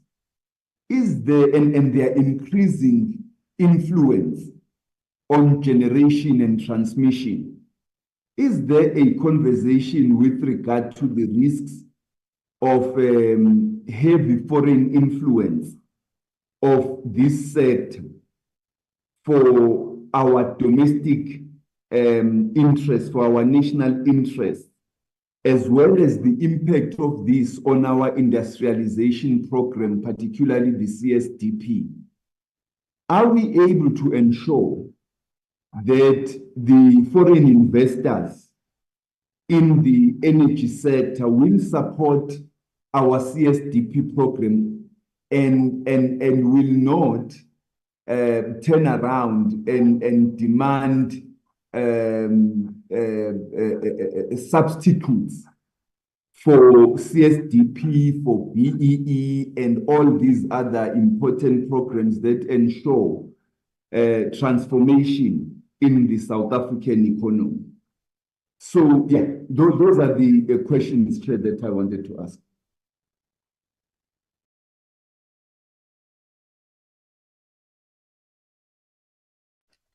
Thank you very much, Member Kikaba. So that maybe the minister can also come in before before he disappears. Last week, Minister, we met, the Portfolio Committee met with the Steel Industry Association or bodies. And the impression that we all got, and I was hoping that members will reflect on that, is that if nothing is done in the short to medium and long term, the steel industry in South Africa is going to collapse. We would like to really get a sense from yourself and the team with regards to what are the plans for the steel industry beyond just single support to AMSA, and probably even just an update now that there has been some injection. They are still in the country. Is this what we are going to do on the year-to-year basis to just support them and them alone? Because what we got as a sector in the sector is that there is absolutely no support that has been given to the steel sector in South Africa, and I'm sure we could probably say the same with other sectors in the main. The second point on my part is what probably members are asking, and I know probably maybe DM Godlim will have to come in this specific question. What we have found, what we are picking up is that it's not very clear what is the economic theory that underpins the work of the department, not just DTIC, but government in general. And I know that at the party level, we are seized with these discussions to try and ensure that there is a proper alignment in terms of the work that is happening in government and how the thought that drives that particular department. And one gets a sense, even as we hear the presentations now, that it's just as business as usual. It's not informed by anything. And if we were to ask specific questions, what are the 3-4 things that we must do to propel growth in South Africa? Probably wouldn't hear any specific coherent thing from any delegation that is here today.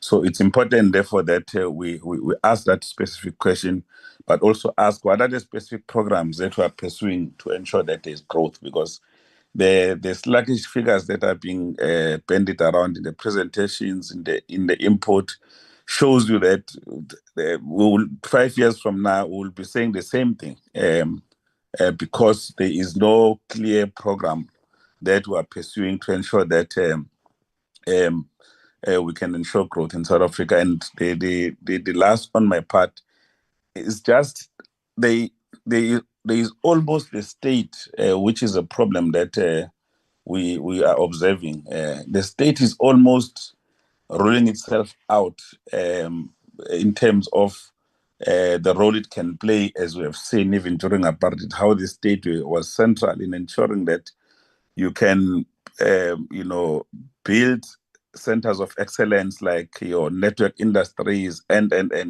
to ensure that the economic players can come to being. We're almost relegating our role to the role of to be replaced by the private sector. Everything we seem to be unable to do anything. In every call in government, you now hear that no, we have failed here, we failed here. The private sector must come in. Private sector must intervene. I really would like to hear the views of the department with regard to this issue of the role of the private sector vis-a-vis the role of the state, and why do we almost suggest that the state has no capacity or capability to do anything, to an extent that, including small things like having the latest technology in the crane industry to move goods in the port, you need private sector because you have no capacity. So I would really like us to engage in those, and for the minister, because I know that there's still 2 more presentations that will come in. I will implore the department that we be brief, and then if some of the things the questions, we could, if they're technical, we can still allow you to come back in writing, and then we can take it from there. Over to you, Minister. Thank you very much once again, Honorable Chairperson, and to thank all the members for their questions, comments, and contributions. And maybe to start with the point that you and many of the other members are raising, which is in relation to what direction should South Africa take to drive growth and development and transformation. I should confirm that we have been doing extensive work with regards to industrial policy and linked to the industrial policy on an inclusive growth path, which would in many ways be the implementation component of the draft industrial policy.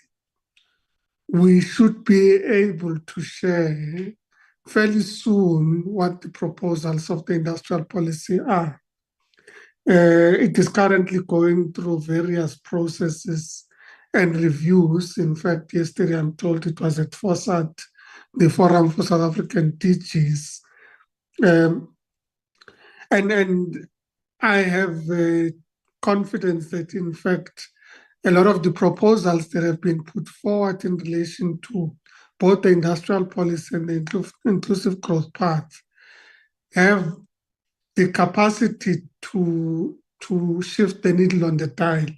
There is no doubt that we need to shift the needle on the dial, that growth has been lackluster, and that, in fact, as reflected by, amongst others, Member 3, the factors are both exogenous and endogenous. And in reality, whilst we accept that there are endogenous factors that have impacted growth, we cannot ignore the reality of the increasing impact of external factors or exogenous factors. In particular, in this year, the change in the trade environment has significantly led to slowing growth across the board internationally because of the reciprocal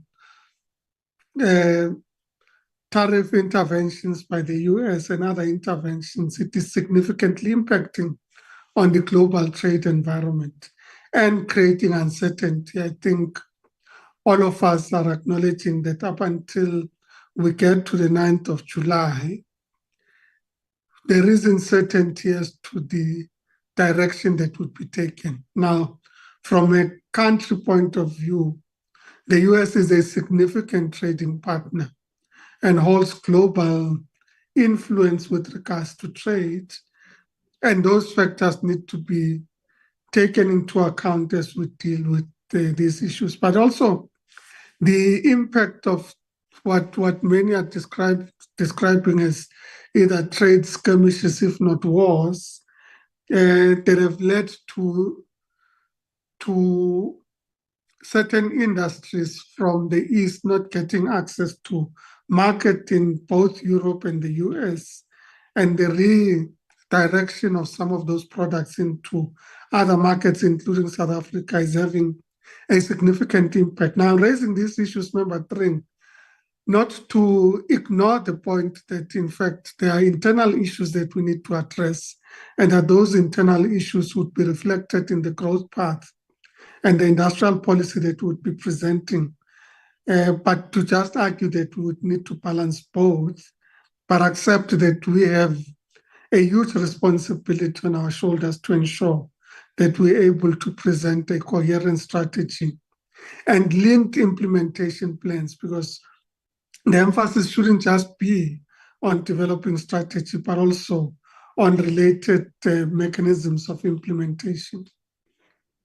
With regards to the comments around unemployment and stats South Africa, and this point has been raised by various other quarters with regards to what do we calculate and what don't we calculate. I myself have not read the article that Member Chance is referring to, but I also hold the view that there is a significant undercount, particularly if you take into account the informal sector.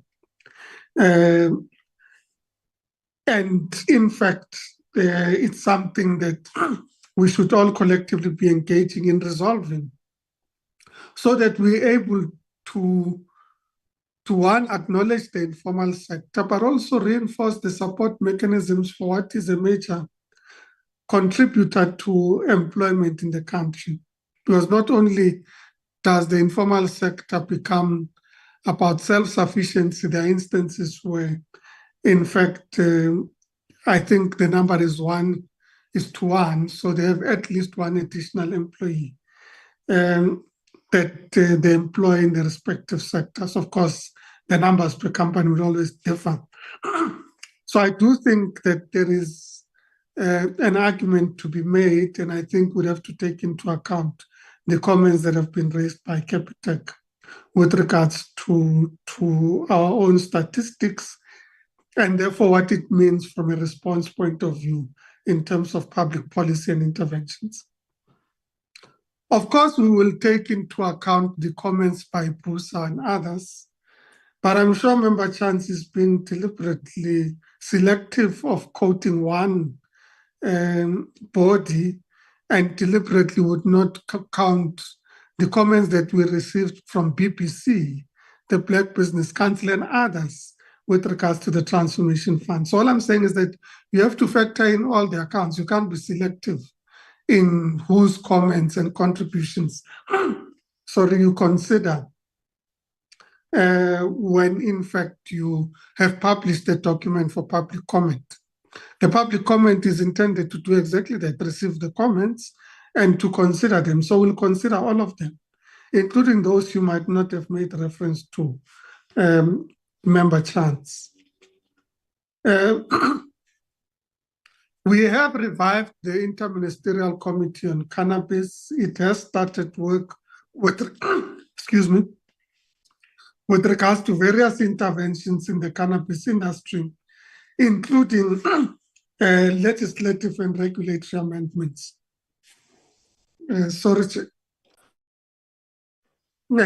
Chair. Including regulatory and legislative amendments that need to be made to, amongst others, the Drugs and Drug Trafficking Act. And in our last meeting that we had last week, we also agreed on the process of accelerating some of these areas of implementation so that we're able to take these matters forward. I think on my side, let me leave it there and allow deputy ministers and colleagues to also contribute in terms of the replies and comments. Thank you very much. Deputy Minister Godlimpe. Thank you very much. Perhaps let me start off with the statistics question that Honorable Chance was raising. And I should say that it was an interesting incident to read that coming from the CEO of Capitec. I'm raising this because at the government Lekgotla, the cabinet Lekgotla earlier, the president and I made a similar point as what the CEO is saying. We didn't quite suggest that it should be a 10% thing, but we were making the point that there is something conceptually flawed with South Africa's statistical accounting matrix.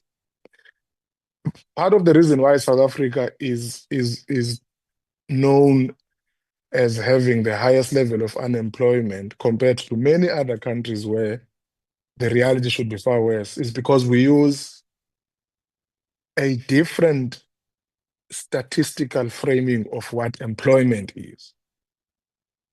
Now, of course, that approach has its own discontents, and it has been discussed at length with respect to other countries such as Nigeria and Mozambique and so on, about whether or not it doesn't overstate the importance of informal sector employment in determining the structural profile or functionality of an economy. So there's two sides to it, but generally, in theory, it's an argument that is shared with us in government, that something has got to be rethought about what exactly goes into our theory of employment. And to what extent do we discount a great deal of economic activity that is income generating, but is not related to what is understood as a job in South Africa? Almost to suggest that a job is accounted for purely on the grounds of someone seeking employment in an established firm or seeking employment in a public works related initiative through public expenditure. Anything outside of that matrix is not accounted for as a job. So on that point, it's a good contribution by the Capitec CEO to our re-evaluation of how we measure economic activity and employment dynamics in the economy. Whether he's right at calibrating it at 10%, that requires a lot of technical work to get into it.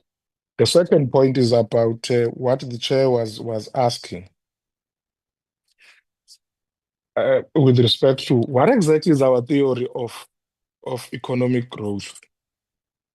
And I think the minister did indicate that that is going to be resolved in detail when he tables the industrial strategy, including the work that has been done on the growth path, because that is where the theoretical assumptions of what we assume leads to growth comes into play.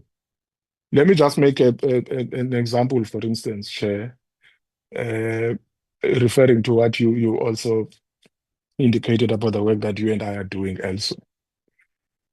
One of the things that we have to resolve in South Africa as we try to deal with the long-run growth problem is this.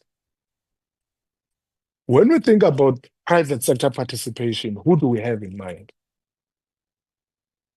When we think about private sector participation or contribution to growth, are we thinking only about big business? Or do we think about private enterprise, including emerging entrepreneurs? And that then intersects the overall growth question and the transformation question. If we don't just limit ourselves to big business and we think about small and emerging entrepreneurs as drivers of investment and growth, the related question would be, what is the mechanism of generating capital for that entrepreneurial activity? And that takes us completely to the discussion, therefore, about the structure of the credit extension system in South Africa, or how are the credit markets related to growth? Okay. In more macroeconomic terms, pose the question, what is the relationship between private sector growth and monetary policy on the other side as a system of transmitting capital for investment and growth and. Now, those are some of the elements that will be explained in that industrial policy, in that growth path that the minister was talking about. And that work is very much related, Chair, to the work that you and I are doing on the other side. And we've been doing this work for the past, give or take, 18 months, if my accounting is correct. I should also make the last point to the effect that I thought the DG was going to make this point because it's a frustration that we share. I think it was Honorable Gama as well who was making this important point that if you listen to what is being said now and the targets that are being outlined in the APP, we are standing on a treadmill, to use his analog. We are on a treadmill, we are running, we're sweating, we're spending money, but the impact is not registering. That in part, and I think the minister was trying to make this point, that in part has to do with the fact that the APP matrix is conceptually limited on how it defines the problem and the strategy that we are using to try to resolve that problem. So there are interventions that are going to have a much more extended time lag before they register themselves from an impact point of view. That is very difficult to account for in the APP. But I won't get into the detail of what those are. I think the minister did indicate that we're observing some trends about what happens after the 9th of July, because that relates to the extent to which we can secure our footing in one of our major markets at the moment, which is the United States.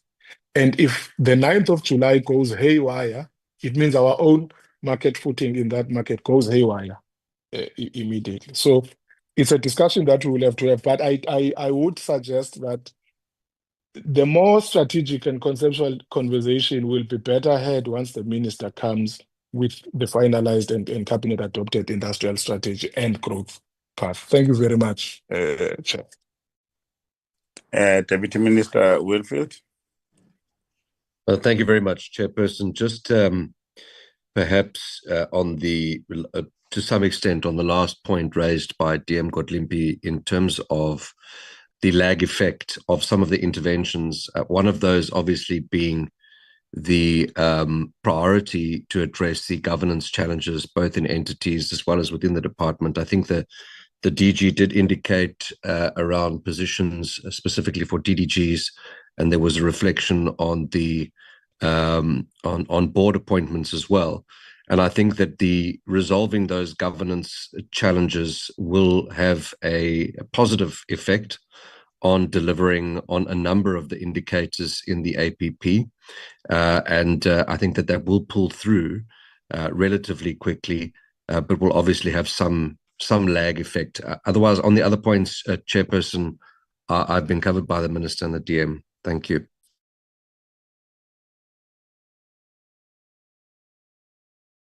Over to you, DG.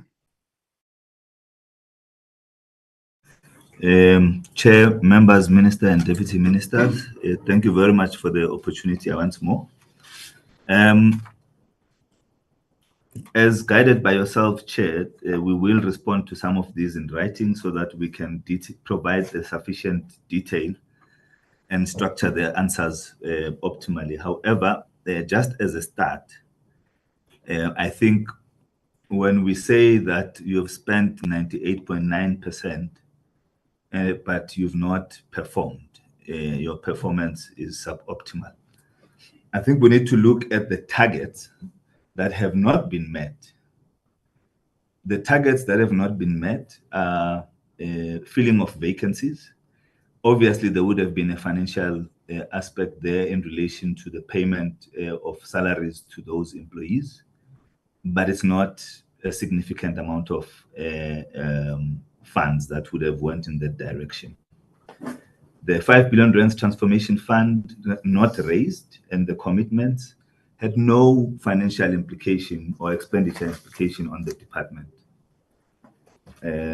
Advertised vacancies, the fund, the commitments, and then the 4 business forums, again, didn't have a significant impact on the department spending. Reports on high-impact intervention. So what I'm saying, Chair, is to try to correlate the two directly is not very prudent at this stage. The spend is in line with the incentives that were granted, so the impact is there.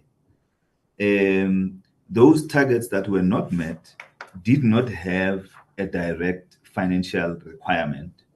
And I think when DM was saying the APP matrix does not optimally capture some of the things, this would add to that comment in that regard. And I think we need to make sure that despite the fact that we are accepting that the department may not have achieved all its objectives, I think we should not create an impression that there was funds that were wasted or misused or spent willy-nilly.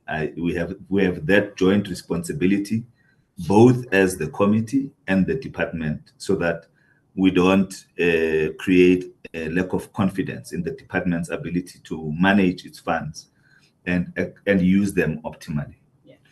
So having said that, Chair, on the steel industry, because it is topical, I am not aware of a secret working group, but I'm sure the colleagues from sectors, when they do answer, may venture an explanation, but I doubt we are not part of it. I am not aware of it. The letter will be responded to. But to say that there's no support for the steel sector is also misleading. We had an EOC with the steel sector a couple of months back. There is a steel strategy that is being put together, and there are multiple support measures that are in place, ranging from import tariffs, interventions in the long steel environment, pushing for designation and localization and local procurement in a manner that supports the steel sector. And we do this despite the fact that there's actually no act that enables localization and designation at the moment. Yet we continue to advance the requirement for that by engaging the various departments that are involved in the procurement and encouraging the industry to buy local and use local in this regard. We have strong support for them in terms of assisting them with exports where they do require assistance. And we basically currently have supported and submitted a ferrochrome intervention set of measures that were supported by ourselves and the Department of Electricity, where we will look at resolving the cost of production in this regard. So again, I think in the absence of the department, the sector probably found an opportunity to not optimally represent the work that the department is doing in supporting them. And it's not just steel, it is all sectors. So we will continue to do that work. The process of the appointments, I'm going to request, Chair, that one we do for you in writing. As we do say that it was a lot of names and a lengthy process that included verification of qualifications, criminal checks, and so on, and multiple consultations that had to be done. So we needed to do that one for you in writing. Chair, the issue of employment ownership schemes, it might sound like the numbers are small, but the reality is that this is an impact and outcome-driven target that puts ownership in the hands of workers. And we have a target, if I remember well, over the 5 years that we will take this to almost over 500,000 approved beneficiaries. And the main thing, though, is that this is probably a very transformative activity that is putting money in the hands of workers in well-structured SOPs that we should continue to support. And in relation to the other entities, the question that spoke to Microsoft and the employment equity equivalents and the 600 companies, I think we need to understand that equity equivalents are very specific to specific sectors driven by the codes of those sectors. And so the 600 companies that we are referring to are not all ICT companies. And not all of them have said we are not able to meet our equity requirements. Can we please have an alternative? Which means that in principle, all things being equal, these companies are actually complying with the BEE legislation in its fullest sense, unless they are participating in an approved EAP in this regard.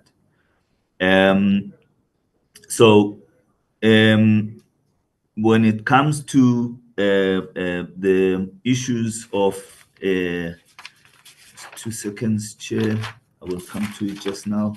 I want to make sure I don't miss it. The initiatives to open up new markets to deal with the issues of the trade surplus.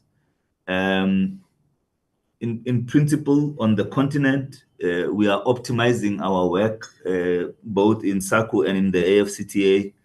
And as we've already indicated, that has already unlocked 820 million rands in exports and trade just by exploiting the AFCTA.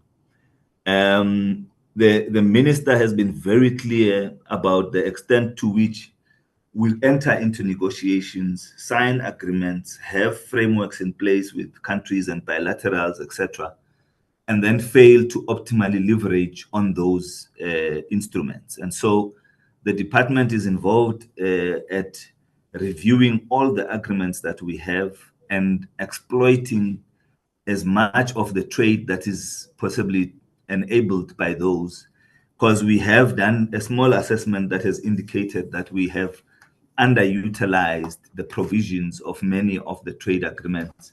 We could have had a diversified trade and increased trade had we exploited many of those agreements fully. And for instance, we have the butterfly strategy, which is an export strategy that has prioritized 22 countries across priority sectors. And so the activity that is being done there is anchoring on the African continent and diversifying our markets as well as our trade in this regard. And one of the key regions that you will realize had received very little mention in the past is the ASEAN region that is currently chaired by Malaysia, where we did not previously have a deliberate strategy in that regard, and that's one of the new focal areas that are gonna come through. A chair on the NGB and the legislation, I think we will provide you a written answer there. Suffice to say that we are looking at possibly having a board appointed in NGB to deal with the challenges that it has faced up to now, and that will surface latest Q2 in this regard. In terms of FERs, I think the challenge with government is that when you don't fill a post and a year passes, a financial year, you start losing your allocations and so on. And so we are working on resuscitating on a very targeted and prioritized basis our foreign representative capabilities in the department, starting with the top 16 destinations, both from a trade and an export point of view. And then we will roll out to the balance of the positions that would need to be filled, constrained, as it were, by the cost containment measures that we need to work within. So hence, we are not able to roll all of them out simultaneously. We are going to prioritize. I think the first batch will be 8 and then another 8 in terms of the plan. And then the balance of the 45 will come through probably in the next financial year. I'm trying to see what else I can address for the committee. In terms of industrial policy, Deputy Minister and Minister have spoken in this regard, but I think I just thought there might have been some misunderstanding in this case, because we must differentiate between the National Industrial Policy and the National Industrial Policy Program, the NIPP, which is a counter trade and offset program, which I think we did mention in the presentation. And I just want to make sure that we don't have a misunderstanding in that regard. Underspending on R&D is a national challenge. Most developing nations spend about 5% of their GDPs on R&D, and that ensures that you have innovation and development of new products and technologies. And in South Africa, we are lagging seriously behind as a country across all sectors, and probably with the most investment being undertaken by the private sector and not so much by the state.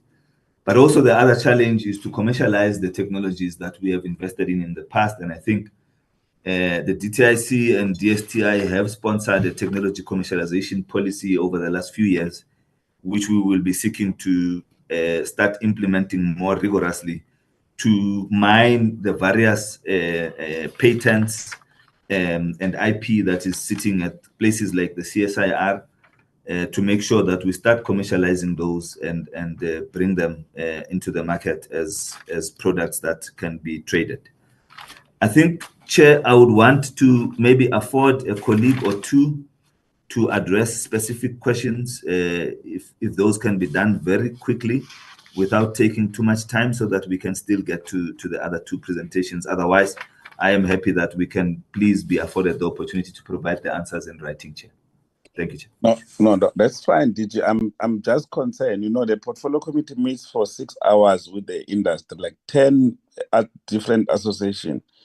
They all come to the conclusion that there is a problem in the steel sector and there is no support of government. And then you tell us that we're ill-informed. What is that? Chair, I think ill-informed is a bit heavy and implies, that it is from within the committee. I would think that the committee was potentially almost misled, but not that it is ill-informed. I think not all the information of the work that the department is doing in support of this sector was availed. And I think we could provide, as part of the written answers, additional information in this regard to maybe bring the committee into confidence that the department is doing work. But I wouldn't say the committee is ill-informed, Chair. I will advise you, DG, so that in the future you don't do this. Speak to your officials who attend meetings. The commissioner of ITEC was in a meeting, and then ask us for a full report, what was said, because you have no right. We can't invite industry, talk to us about what is happening in South Africa. They are involved with this work on a daily basis. They came to the conclusion, all of them, giving different, very rational reason for you as an individual to come and tell us that we are ill-informed as a committee when we said that there are issues that we need to deal with there. You ought, if you are humble enough, you ought to be saying, what are the issues that the industry is raising so that we put them forward. For instance, we have we are bringing a recommendation to the minister that there must be a steel endeavor so that everybody, it was a long meeting, committee members are here, I'm sure they'll come in this issue. We deliberately listened to each and everybody and the issues that they are raising. And we also came to the same conclusion that there is a problem in the steel industry. There is over-concentration. It was a mistake to sell AMSA in the first place. But the other subsectors in the area are not being looked at, including some of the decisions that have been taken for scrap and this and that. So I don't think that you should approach issues in this manner. You rather ask for more information if you're not in the meeting, and I'm asking you that rather have a conversation with the Commissioner Ayabonga Cawe, who was in the meeting. He will tell you what are the issues and will also send you the draft detailed discussion that occurred, and then probably even challenge you to say, okay, give us evidence what you're doing for the sector, because you're adamant that something is happening. So let's allow you other DDG. I'm sure it will be part of your written response so that we don't come to the committee and dismiss things that has been observed over time. You can proceed to the next presentation, DG. Thank you very much. Thank you, Chair. Trade, can you put up, Saroj? I'm going to do that, DG, quickly. Oh, you are sharing. Okay, great. Thank you very much. Over to you then, Ambassador. No, let me ask Saroj. I see that I can't share. So, Saroj, if you can do it from your side.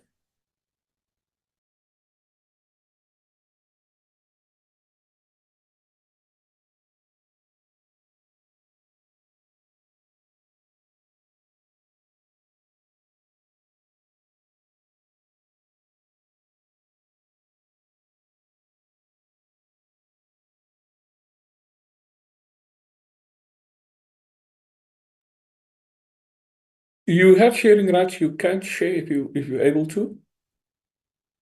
I get an error that the host has disabled participant screen sharing. I think you were off the platform, but you do have it now again. Okay, thank you.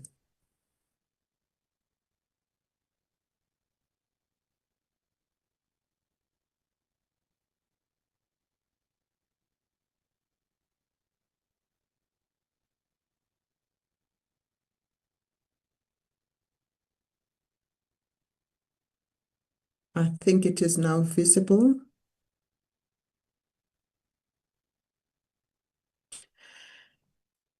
Thank you. No, I think Saroj, okay. We will cover, Honorable Chair, Honorable Members, good morning.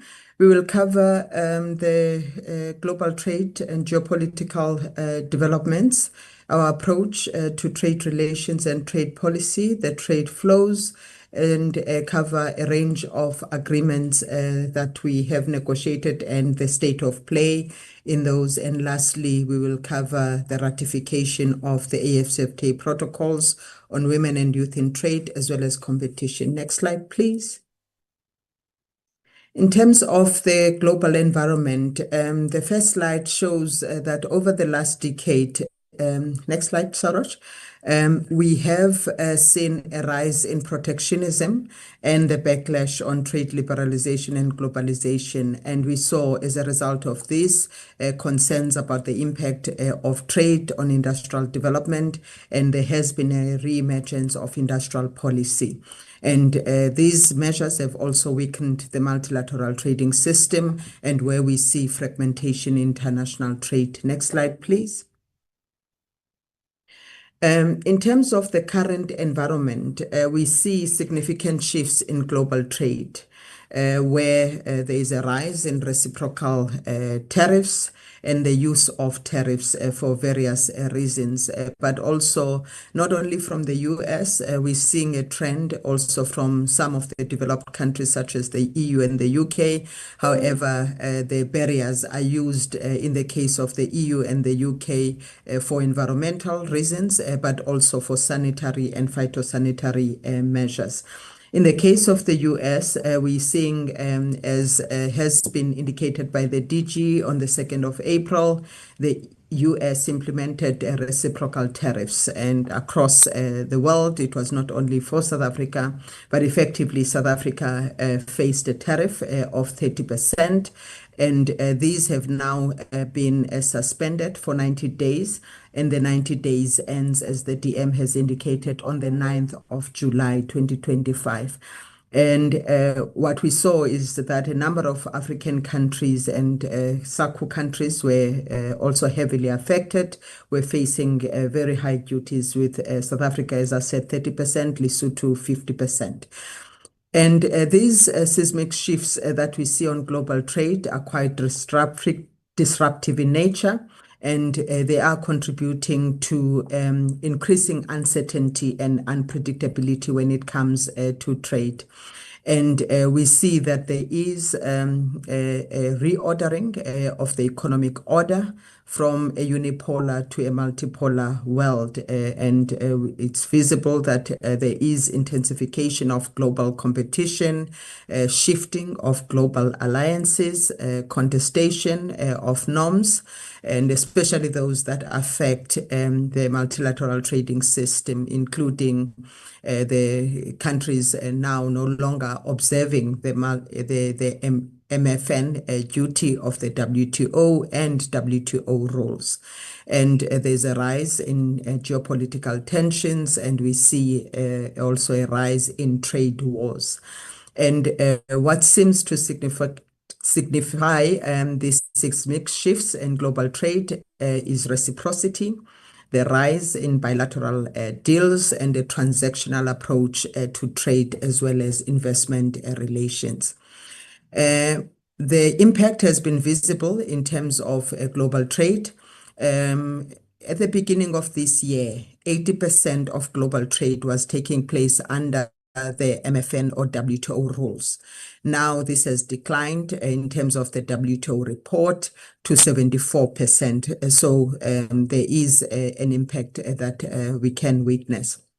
The WTO also has reported in its May report that world merchandise trade is expected to drop to minus 0.2% compared to what was anticipated, which was in 2025 supposed to be a 2.4% growth in trade. And this would have happened if the tariffs were not implemented.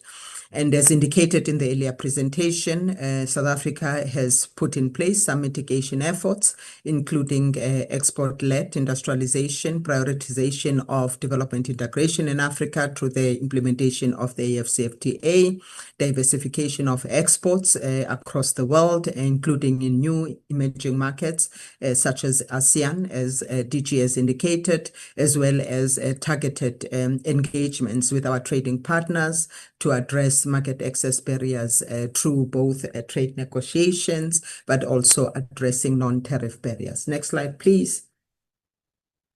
In terms of the strategic approach, effectively, our trade policy aims to support industrialization. It aims to promote market and product diversification so that we can ensure resilience of our economy. We adopt a multi-pronged approach to stimulate exports of goods and services through trade negotiations and also leveraging bilateral and multilateral platforms to address non-tariff barriers.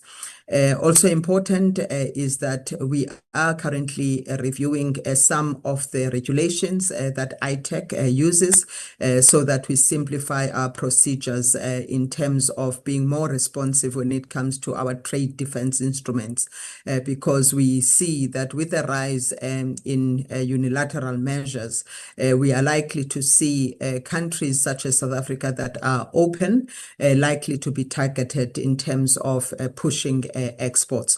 Therefore, it's going to be important that we have mechanisms to deal with the risk of trade diversion, as countries that are close elsewhere will be looking for alternative markets. And we are also leveraging our visibility both in the WTO but also the presidents of the G20 to ensure that we are able to engage in international trade discourse around international responses to the current challenges facing global trade. And of course, also engaging in the continent through the AfCFTA structures, as well as our regional structures, so that we have coordinated effort on how we continue to build resilience of a regional market. Thank you. Next slide. Here we cover in broad terms what our priorities are, and we've divided the world into 4 segments: the rest of Africa, developing countries, developed countries, as well as multilateral negotiations. In the continent, the key focus is the prioritization of the implementation of the AfCFTA and to conclude the outstanding negotiations, which we'll cover in detail in the next slides, and then to consolidate the existing market that we have in both SADC and SACU. Developing countries, the aim is to change our structure of trade by promoting value-added exports because most of our trade, especially with countries of the South, is in primary products, which is an issue of concern. And we are also having an investment-led trade strategy where we look at mobilizing investments into South Africa's productive sector. Developed countries is to consolidate our market access and preserve it as much as we can, but also address the non-tariff barriers that we see emerging that make it difficult for our products to remain competitive in these markets.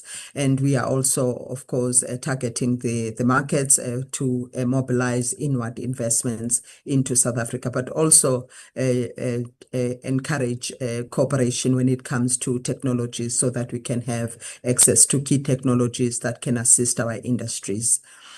On multilateral negotiations, it's a development approach that aims to ensure that at the end of the day, we preserve our policy space to industrialize. Next slide, please. In terms of the trade balance, and I'll respond to one of the questions that was asked by Honorable Member Thring. In terms of 2024, the trade balance was 341 billion. And in 2023, it was 910 billion. Yes, there has been a slight decline in our imports because in 2023, our imports amounted to 1.9 trillion compared to the 1.7 that we see. But there was also a decline in our exports from 2.9 trillion in 2023 to what we have now as 2.04 trillion in 2024. So there has been a decline in both exports as well as imports. Next slide, please. Here, and I will also respond to the question that was raised by Honorable, I think, Gigaba, as well as the chair.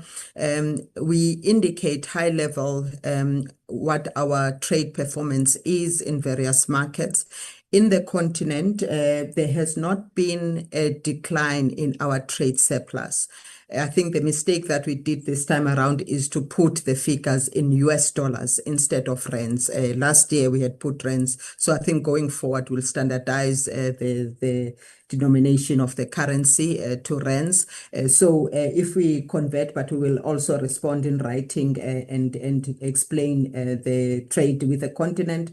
If we quickly do a calculation in terms of a conversion, our trade balance with the continent was 404 billion, given the 20 billion US dollars that is now reflected on the screen, compared to 392 billion in 2023. So there has been a slight increase, so not necessarily a decline in our trade balance.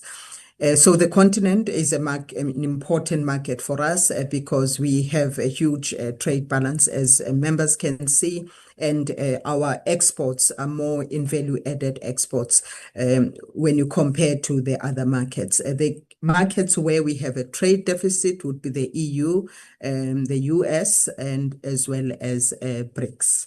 Next slide, please.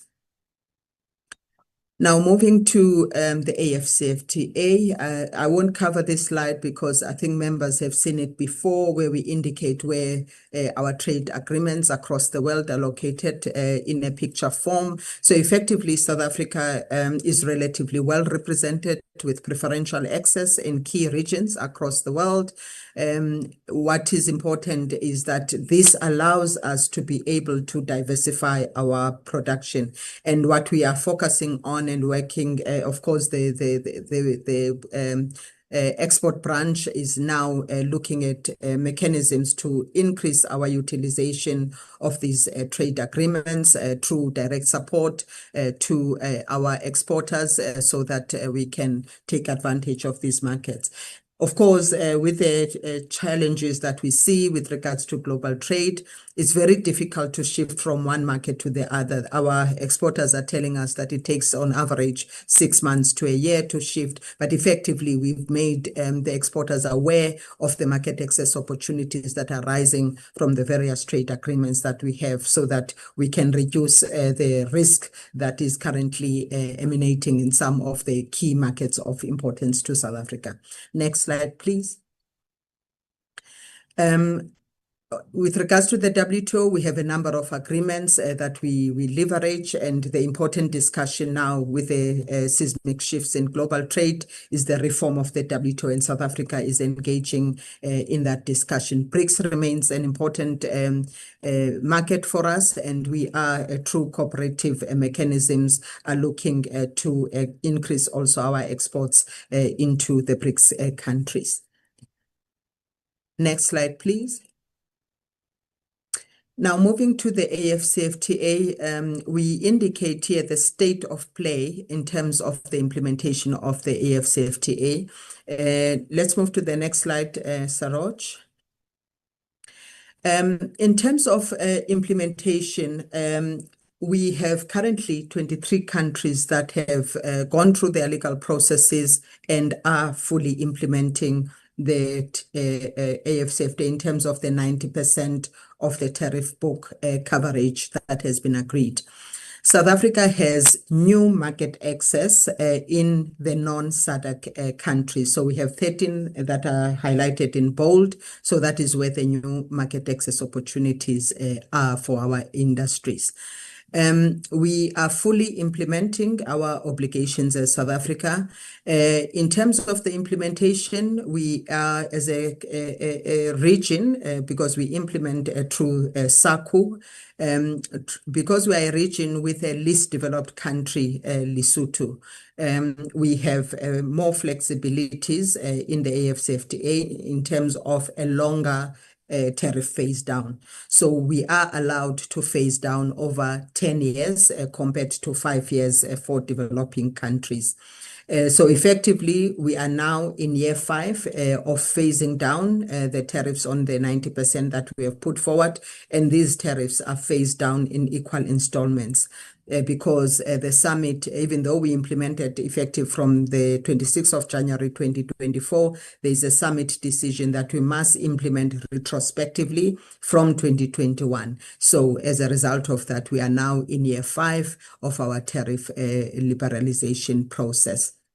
And the way we implement the AFCFTA is to include countries into South Africa's Customs and Excise Act, countries that have fully gone through their legal processes to be able to implement. So we add each country as they indicate and notify to the AFCFTA Secretariat that they are now also fully able to reciprocate and give us preferential market access into their economy. And as indicated by the DG, we've seen a growth in exports under the AFCFTA and 820 million between 2024 February and March 2025. Next slide, please. In terms of outstanding work, we are currently concluding the negotiations on the remaining rules of origin. The key ones for us is textile and clothing, as well as autos. Trade and services, there's also progress that has been made. We have concluded our offer as South Africa on the 5 sectors that have been prioritized, which are financial services, communication, transport, tourism, and business services. And we have, following approval of the offer by Cabinet in March 2025, have submitted the offers to the AFCFTA Secretariat for verification. What is expected is that once the verification is concluded, South African offers will be submitted to the Council of Ministers, which is expected to be held in October for a recommendation to summit, which will be in February 2026 for adoption. And then there will be further negotiations on 7 other sectors. Next slide, please. So what we are doing now in terms of outstanding work is to conclude outstanding negotiations on the annexes and the built-in agenda, especially on investment, intellectual property rights, as well as competition and women. Even though we are ratifying the competition one, as well as the protocol on women and youth, there are regulations that are currently being negotiated. So that work is currently ongoing. And we are in the process, as we will indicate in the presentation, of ratifying the 2 protocols, as I've indicated, but also there's work that is being undertaken in terms of finalizing the rules of origin, but also continuing with the negotiations on the remaining 10%, which is supposed to be negotiated next. Next slide, please.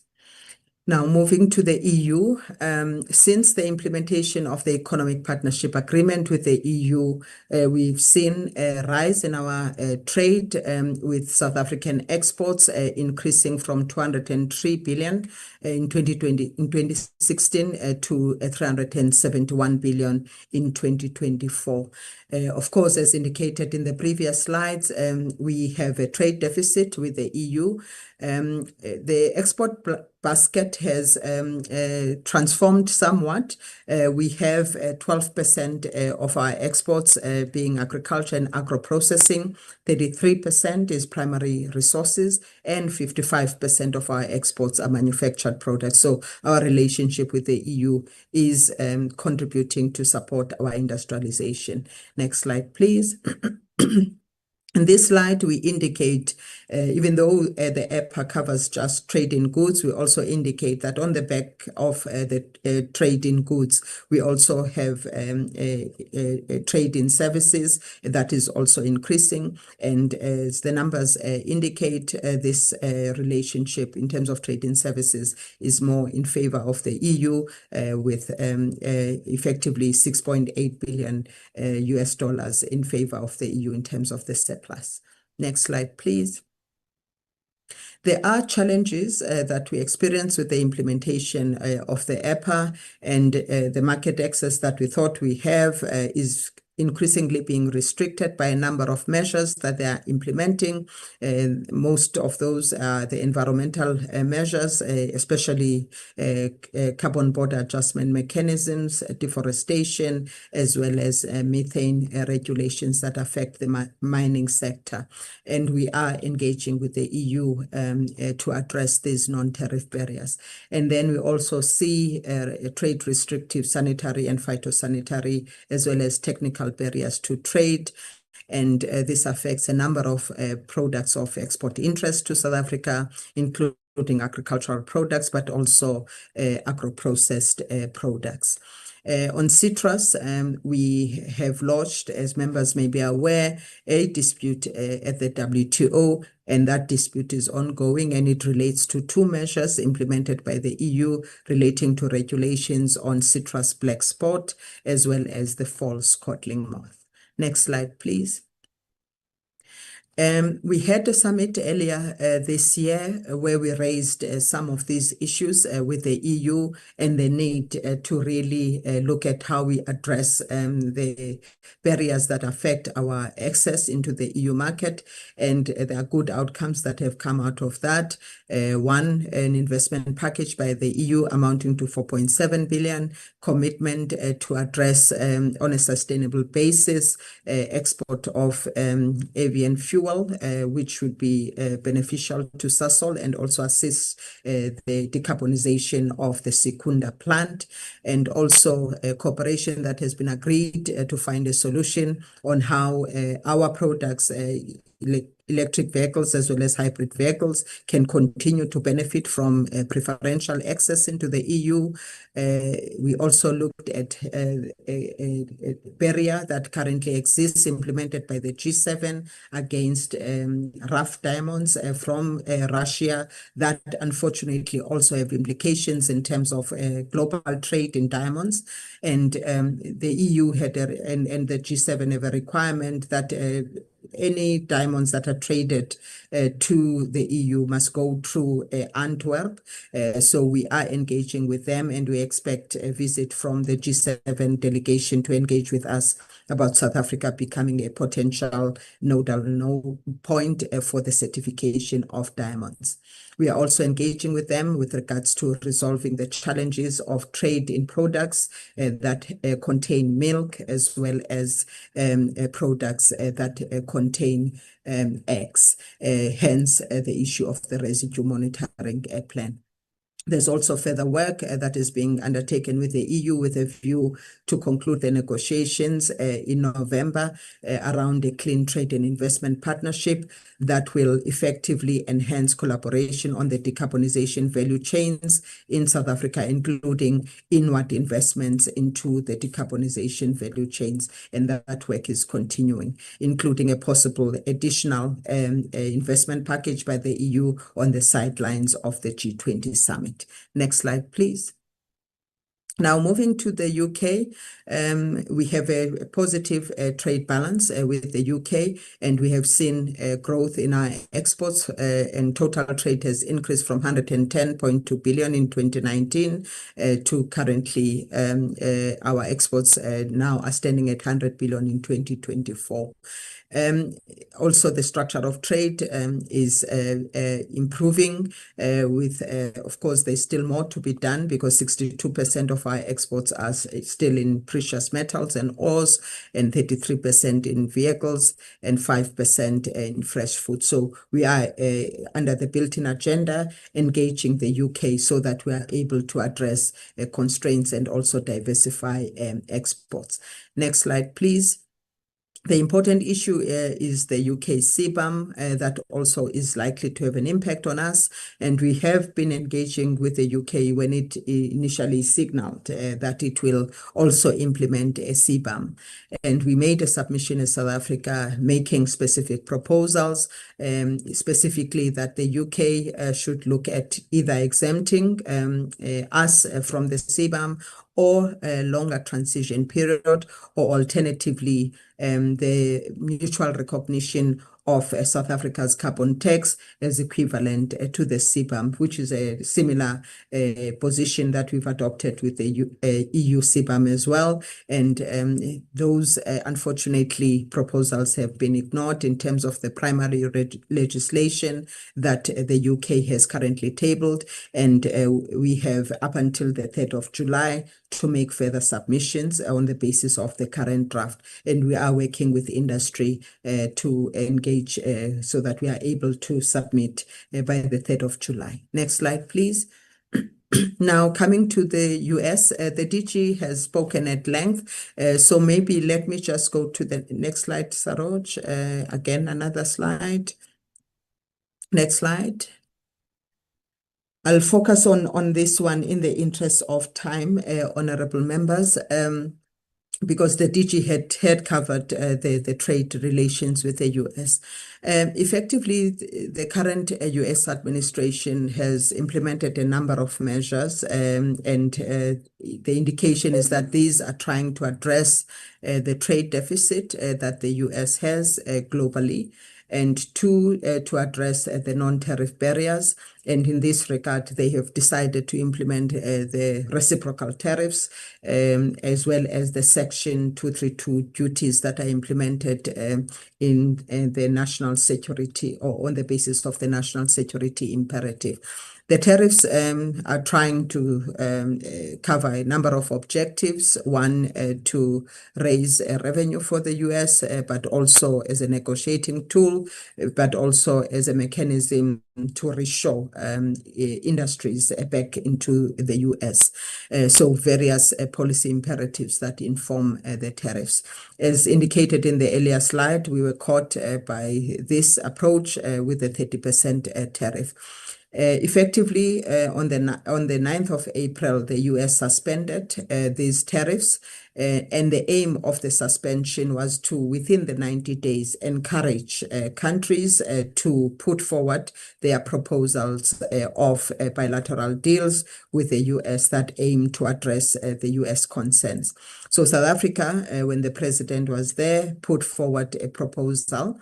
And the proposal is not necessarily just aimed at addressing the US concerns. It is, yes, addressing the US concerns, but in a manner that meets South Africa's development objectives. So we had to identify those products that South Africa needs to import, and that can be a response to also the US challenges. So the procurement of gas to deal with our own challenges of gas has been prioritized, but also linked to the import of gas is investment by the US in gas infrastructure in South Africa, but also technology cooperation so that we can also unlock our own gas capabilities, and knowing that we do have reserves that exist. Secondly, we've indicated the need to address agricultural market access for both sides, because while the US has identified in its foreign barriers report products of interest that they want us to address market access for, such as beef, pork, as well as poultry and blueberries. South Africa also has its list, such as mangoes, lychees, citrus, and avocados. Therefore, it's important to ensure that we address market access for both sides. We've also identified the need to promote two-way investments in critical sectors, cooperation on critical minerals that leverages South Africa's minerals processing capabilities. We've also looked at how we can build on existing cooperation between our DFIs, especially on infrastructure and industrial projects in the continent, and to enhance that cooperation. So that it's mutually beneficial. We've also indicated that we are ready to engage on tariffs, but in a manner that protects the common external tariff as well as the region. And this is in line with what we've committed to to SACU, as well as during the AFCFTA ministers meeting, that whatever we do with third parties, we need to do it in a manner that does not undermine regional integration as well as regional industrial capabilities. We've also put forward the need to look at cooperation on digital trade and to look at the trade facilitative elements of digital trade. And what has been put forward as a proposal is that while the negotiations are ongoing, because we are aware that the US is negotiating with the world, and therefore chances are by the 9th of July, those negotiations would not have concluded, including with South Africa. So we have put forward that while the negotiations are ongoing, it will be important for the US to lower the tariffs to less than the 10%, or at least ensure that the tariff that South Africa will face is not more than the 10%.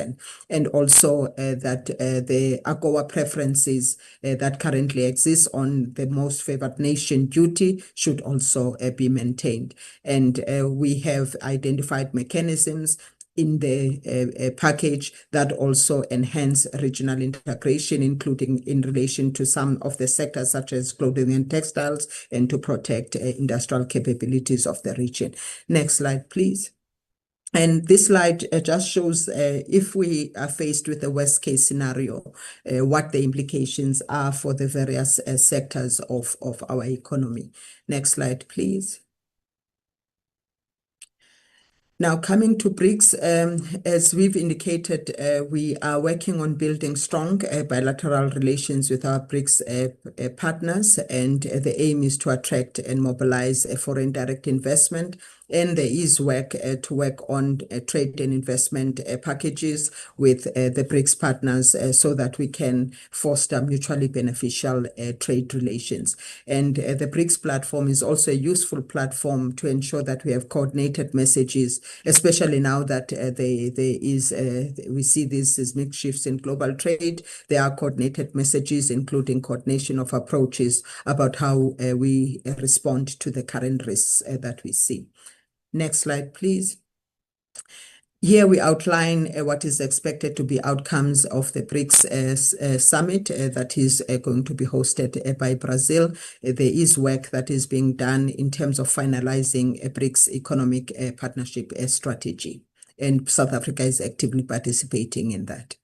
Next slide, please. Now, coming to the G20, I won't spend a lot of time on this one, Honorable Chair and members, because we did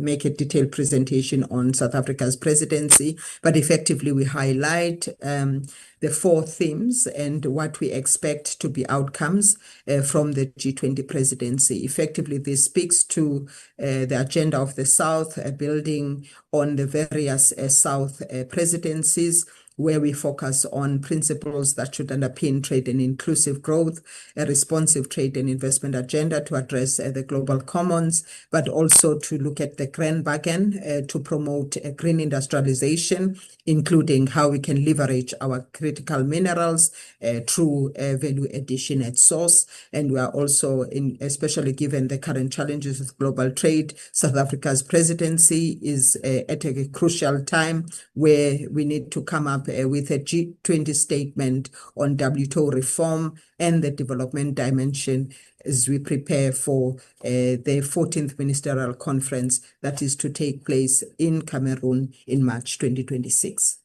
Next slide, please. Now, this moves us to the protocols that have been tabled before Parliament for ratification.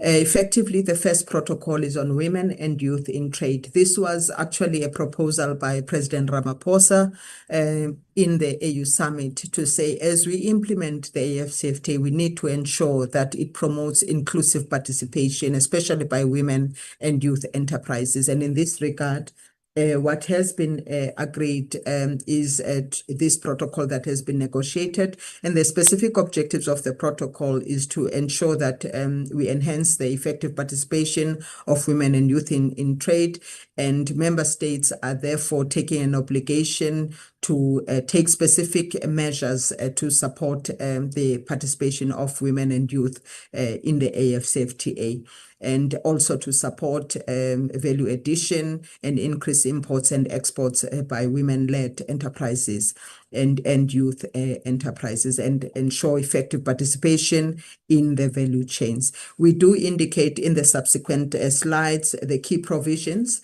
of the protocol, including support to ensure that we address sometimes what happens at the border, which is harassment of women, that members will take specific action to ensure that we are able to address those issues, but also eliminate non-tariff barriers that affect women as well as youth in trade, but also ensure that we provide access to trade information and support them in terms of also ensuring that in terms of export promotion activities, we include women and youth so that they have the necessary information and support to assist their participation in the AFCFTA. Next slide, Saroj. Effectively, we are therefore indicating that this protocol has been tabled for ratification to Parliament, and it will be important for members to therefore support the ratification, given the importance of this protocol to ensure inclusive participation in the AFCFTA. Next slide. We now move to the competition protocol. Effectively, this protocol is about achieving a number of objectives. One, to ensure that we are able to address the abuse of dominance and ensure fairness of the market when it comes to the AFCFTA, but also to improve market efficiency, ensure again that the protocol supports inclusive growth and inclusive participation, including by SMMEs in the AFCFTA, which is a point that was raised by Honorable Gama, but also importantly, it's a protocol that aims to promote structural transformation in the AFCFTA market. What the protocol aims to do is to not necessarily lead to nullifying what our competition authorities are doing at a national level. Effectively, the protocol targets anti-competitive practices that are international in nature and that will affect the continent. So it does not address national competition issues. So it will be targeted at anti-competitive practices that affect international cartels, cross-border cartels within the AFCFTA market, especially those that are not adequately regulated by existing national as well as regional competition authorities. It also looks at addressing, as we said, the issue of dominance, and will deal with dominant firms that reside outside of the African continent, especially platforms such as your e-commerce and social media platforms. So effectively, it complements what our competition authorities do rather than undermine what they do. So we see a lot of complementarity in supporting us to deal with those anti-competitive practices that are cross-border in nature. Next slide, please. Therefore, what we are putting forward is the fact that the protocol has been tabled on the 4th of June in Parliament for ratification, and Cabinet has considered it and recommended it for submission. The next steps at the AFCFTA level is that we are currently busy negotiating, drafting or accompanying regulations that are currently being drafted to support the implementation of the protocol. And the protocol aims to create a fair African market so that we are able to ensure inclusive participation. That brings us to the end. Thank you very much, honorable members. Thank you very much, DDG. Are we also taking the same approach of engaging? Then we'll have I assume, DDG, if you can just clarify, Does your presentation include the last aspect on the protocols and the youth? Yes, I've covered both, Honorable Chair. So I've covered Okay, the perfect. AFCFTA protocol on youth and women, as well as the protocol on competition. Okay, I just wanted to make sure there are no separate presentations. Thank you very much. We can now engage honorable members. You'll help me, Andrew, with the hands as well. Yes, Chair. No hands. Mr. Chance, Chair. Honorable Chance. Can we have Thanks other? very much. Mr. Thring, Chair. Yes. Member 3 and number 2. Those are the current hands, Chair. Thank you. Right. Thank you very much, Chair, and thanks very much for the DDG for the presentation. Very interesting, packed full of information, which quite difficult to digest. But I'll just come up with a couple of questions. The first is, there's been quite a lot of discussion in recent months about the sovereign debt and risk profiles of African countries, and the fact that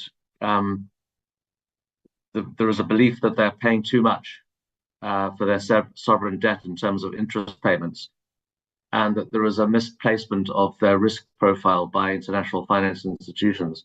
I just wanted to know, is the department engaged in these discussions with its counterparts?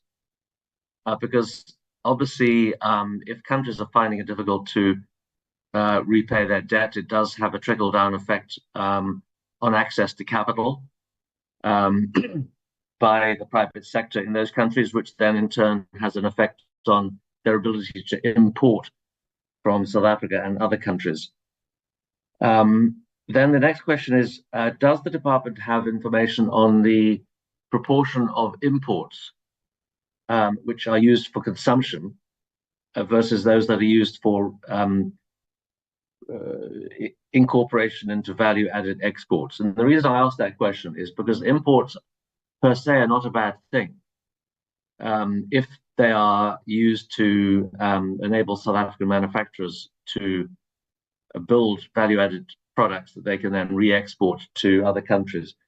And if they do have those statistics, it would be interesting to know what sorts of imports are used by South African importers, and then to then manufacture exports. That then leads to the question of, is the department working with ITAC to identify products that have tariffs that shouldn't have tariffs because nobody in South Africa makes those products? Because that obviously means that they're just raising a tax for no purpose. And then the final question is, what is the department's view in regard to President Trump's comments that he wants to locate American firms in South Africa so that they can compete with Chinese firms internationally? Now, obviously, there's an American trend towards reshoring manufacturing capacity, but if they're going to want to build capacity in South Africa, that seems to suggest that there is an opportunity to give them incentives and then potentially locate in our special economic zones. What is the department's view on specifically incentivizing American companies to locate in South Africa that aren't ordinarily here, and also the ones that are here to maybe give them further incentives to locate manufacturing capacity in this country rather than just importing from their US and other subsidiaries? Thank you.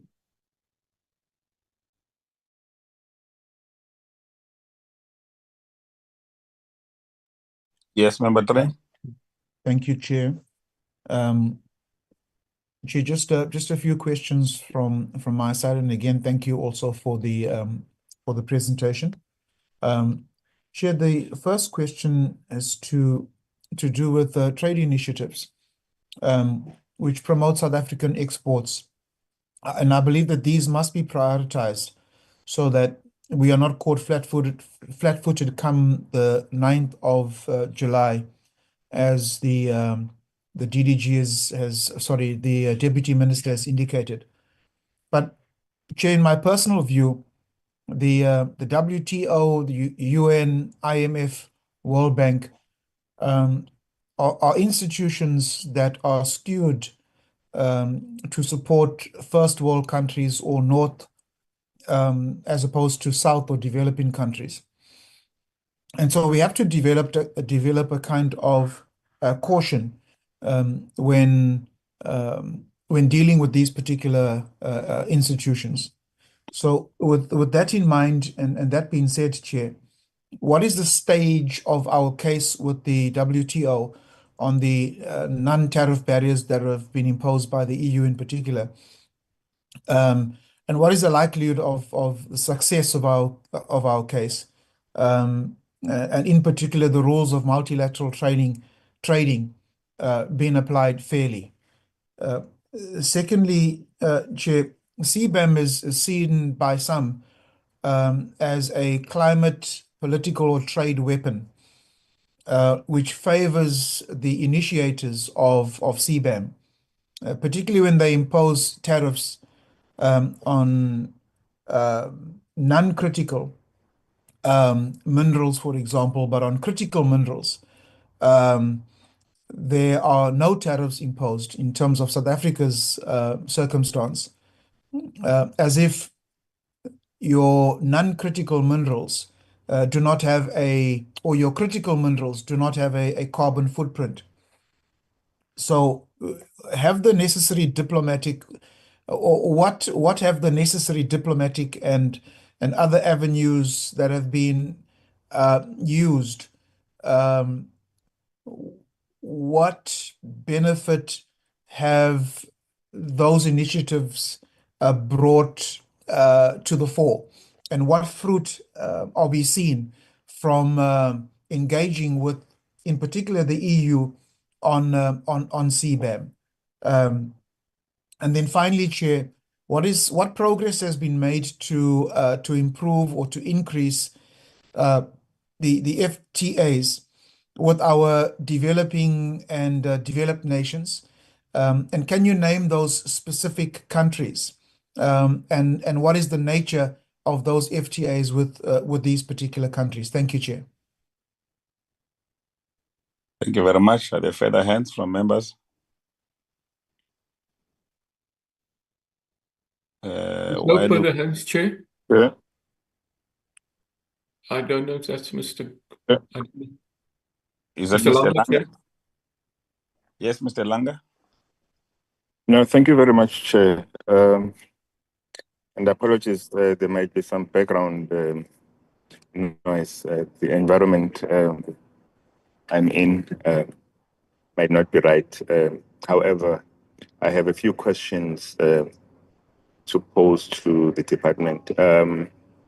First one will be, slide 4 outlines the escalation of trade wars due to unilateral protectionist actions and retaliatory measures. What specific steps is the department taking to protect South African exporters from the 30% tariff imposed by the US beyond the 90-day suspension? And on slide 6, the strategy mentions preserving South Africa's policy space amid increasing complex FTAs. How is this being practically implemented in the negotiations, particularly concerning digital trade and intellectual property? Number 3, with reference to slide 17 to 19, can the department provide clarity on how non-compliance by other state parties under AfCFTA is being addressed and what recourse South Africa has in such cases? Number 4, slide 23 highlights rising environmental protectionism under SADC EU EPA, especially CBAM. What legal or trade remedies in South Africa exploring regarding these barriers, such as citrus dispute at the WTO? Then the last one will be regarding slide 33. The potential loss of AGOA will have significant cost implications for key sectors. What scenario planning or risk mitigation strategies has the department developed in the event of the framework agreement proposal? In the event the framework agreement proposal is rejected. Thank you very much, Chair. Thank you very much, Member Langa. We await more hands. I just need to check at DDG. So we have a document that is titled South Africa's National Interest. Given the geopolitical developments, would you say in certain terms that the national interest issues that are raised in that document are still intact? And I'm asking that in the context that we've seen some of the BRICS partners almost submitting themselves to the US in the interest of their national interests. And when the President of the Republic through and the ministerial delegation that went to the US, when there was almost hoo-ha that we were selling out, or we had the tail behind our legs as a country, whereas we were actually, I think, diplomatically trying to pursue that issue of national interest. The second question is around the fact that we are almost, as you confirm in the presentation, that the multilateral trading system is almost being eroded in front of the globe, and no one is picking up the issues to call for greater negotiations, and you're seeing almost countries individually, desperately wanting to engage with the US, probably with an exception of China and Russia and so on. So, do you think that it's not time for Africa as a continent to make a call for to review some of these multilateral trading institutions, given the fact that they are being weakened by the Trump administration? So maybe in the meantime, while other members are formulating their own questions, you can just come through and then we will take it from there. Over to you, DDG. Thank you very much, Honorable Chair and honorable members, for the questions. In terms of the foreign debt and risk profile, yes, it is true, and the issue is addressed, though, significantly or substantially by National Treasury. And it's also one of the issues that we are raising in the context of the G20 presidency under the finance track. That is being raised by Treasury, because there's always a risk premium that is charged by the multinational institutions, multilateral institutions such as the IMF and the World Bank when it comes to African countries. In our case, when there are, because we do also provide mechanisms and support to our agencies, so we engage with the countries if our agencies are finding it very difficult to recover their finances, then that is when we would come in from the DTIC, because we have the IDC, we have the ECIC that also provide support and instruments, through their instruments, support to other African countries. So that's the only time we interface.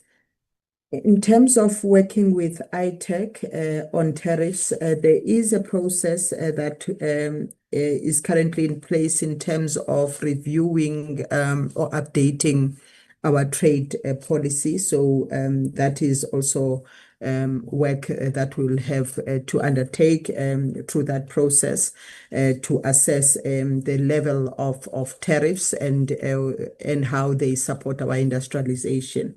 But I must say that if we look at our tariff structure, 56% of our tariff lines are currently at zero.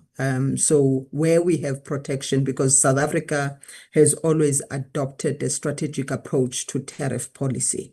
So where we have tariffs is really on the lines where we have productive capacity. But of course, the work as part of the update of the trade policy will be undertaken. But it's important to understand the current structure of our tariffs.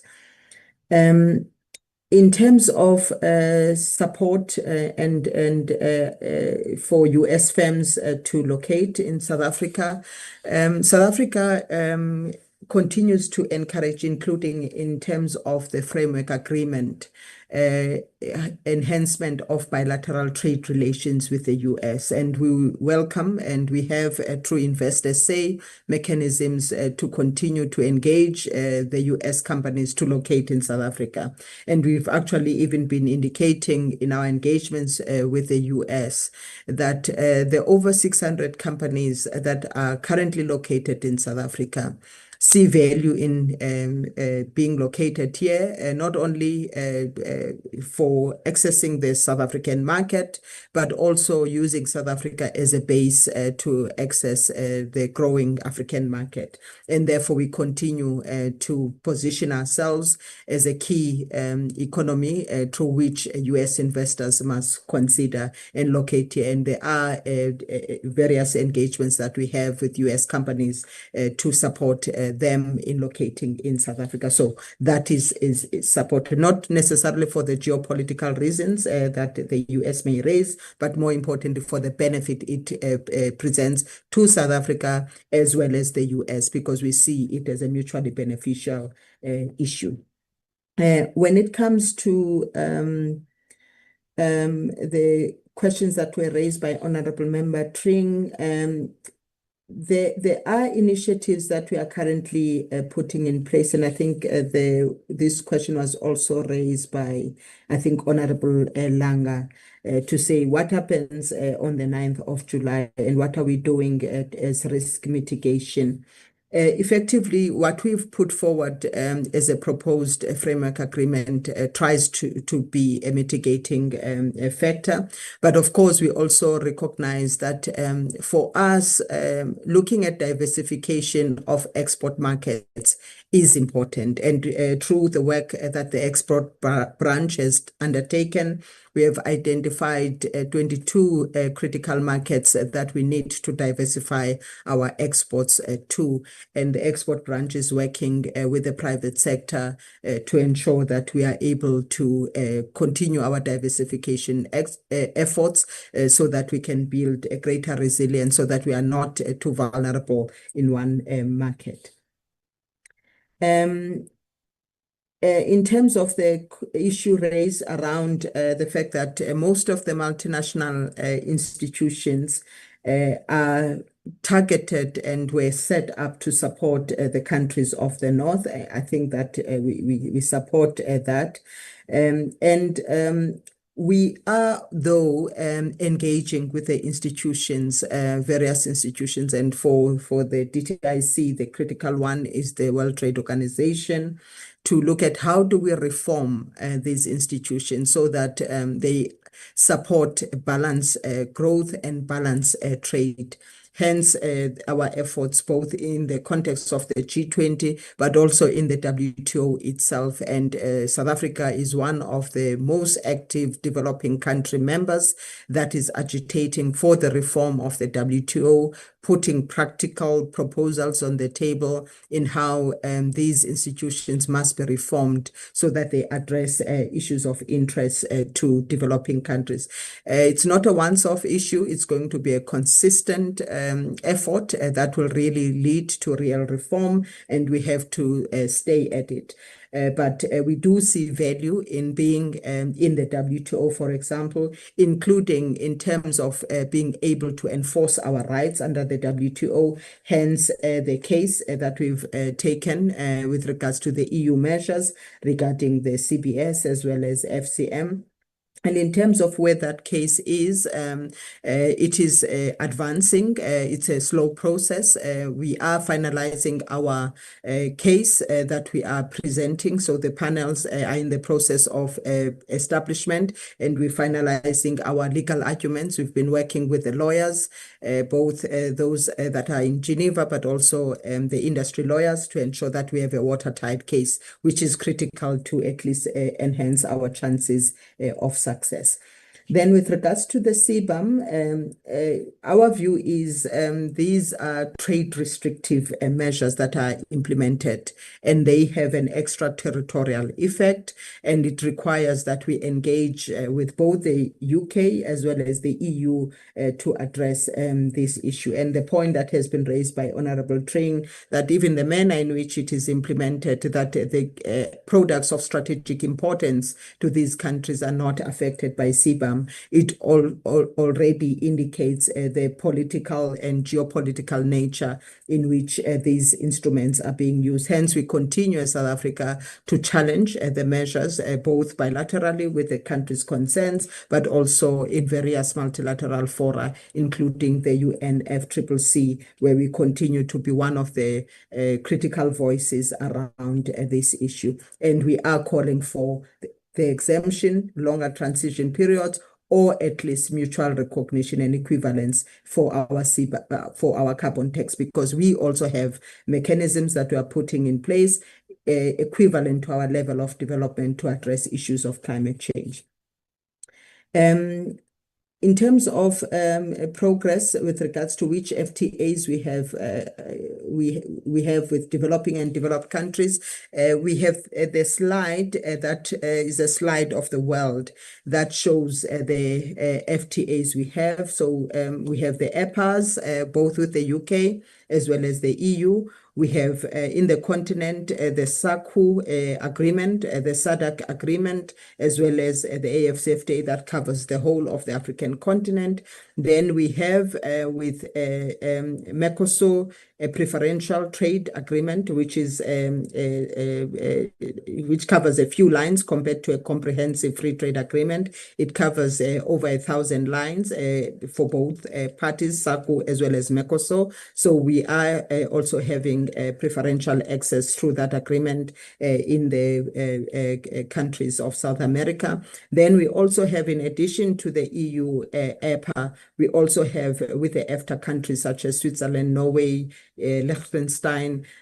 So we do have, again, a comprehensive FTA with those countries. And then in some of the markets, we have the preferential unilateral access agreements, AGOA and GSP with the US. And also we have a GSP with other countries such as Japan, which also gives us a preferential access. Of course, there are regions that are not necessarily covered by the FTAs, where we continue to engage in terms of bilateral trade relations outside of a legally binding free trade agreements, such as Asia, because of the competitiveness of those countries, which makes it very difficult to negotiate FTAs at this point. Hence, we are adopting the investment-led trade strategy.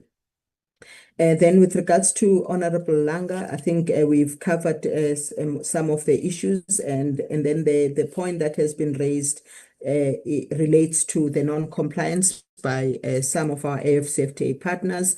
The AFCFTA actually allows, and South Africa has implemented it in a way that allows for reciprocity.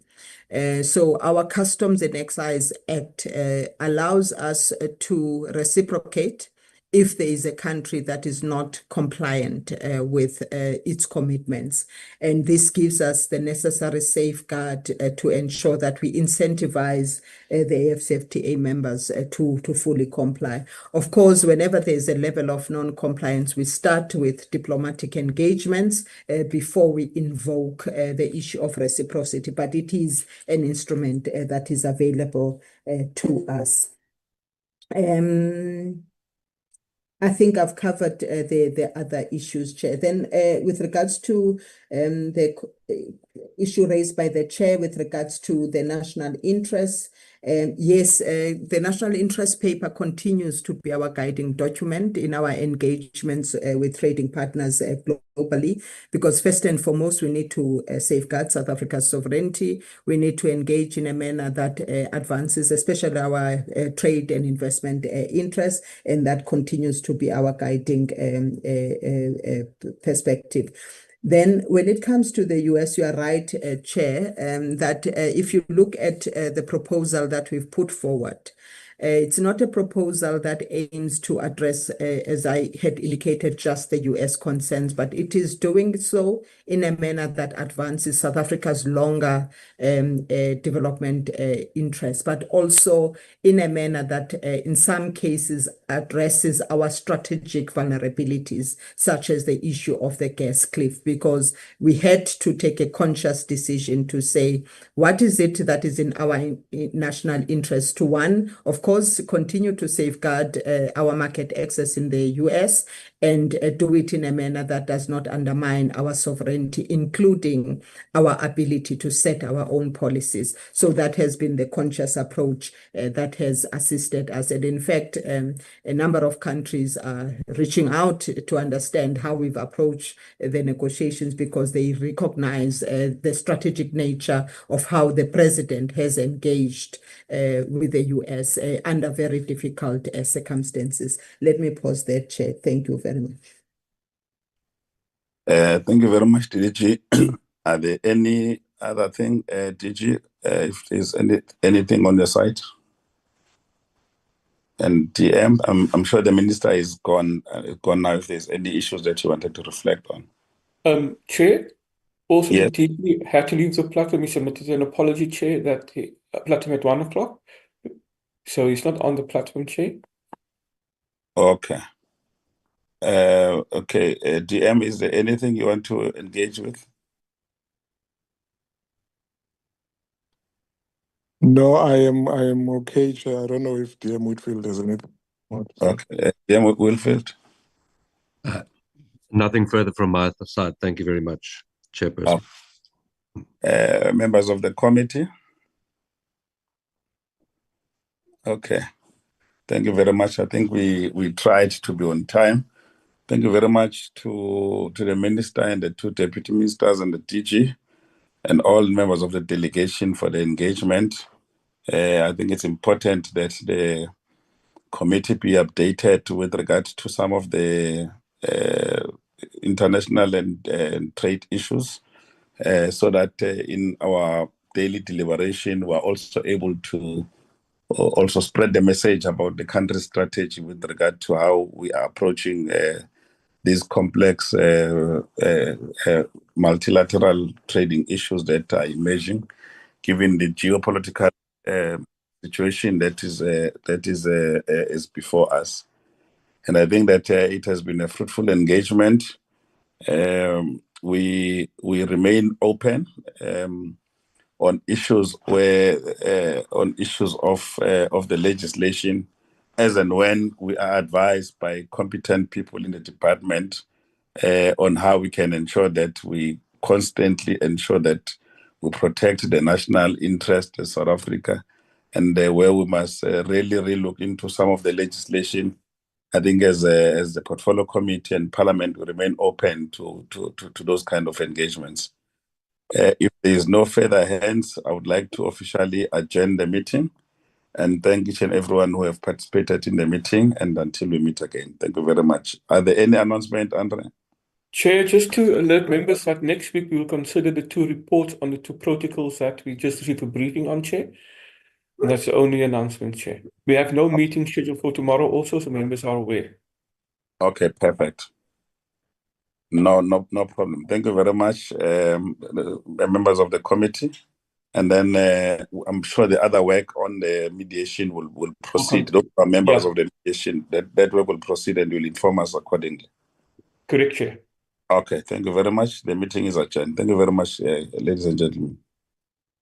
Thank you, Chair. Thank you, colleagues. Bye. Thank you, Chair. Thank you, members and DMs. Thank you. Thank you very much, Chair.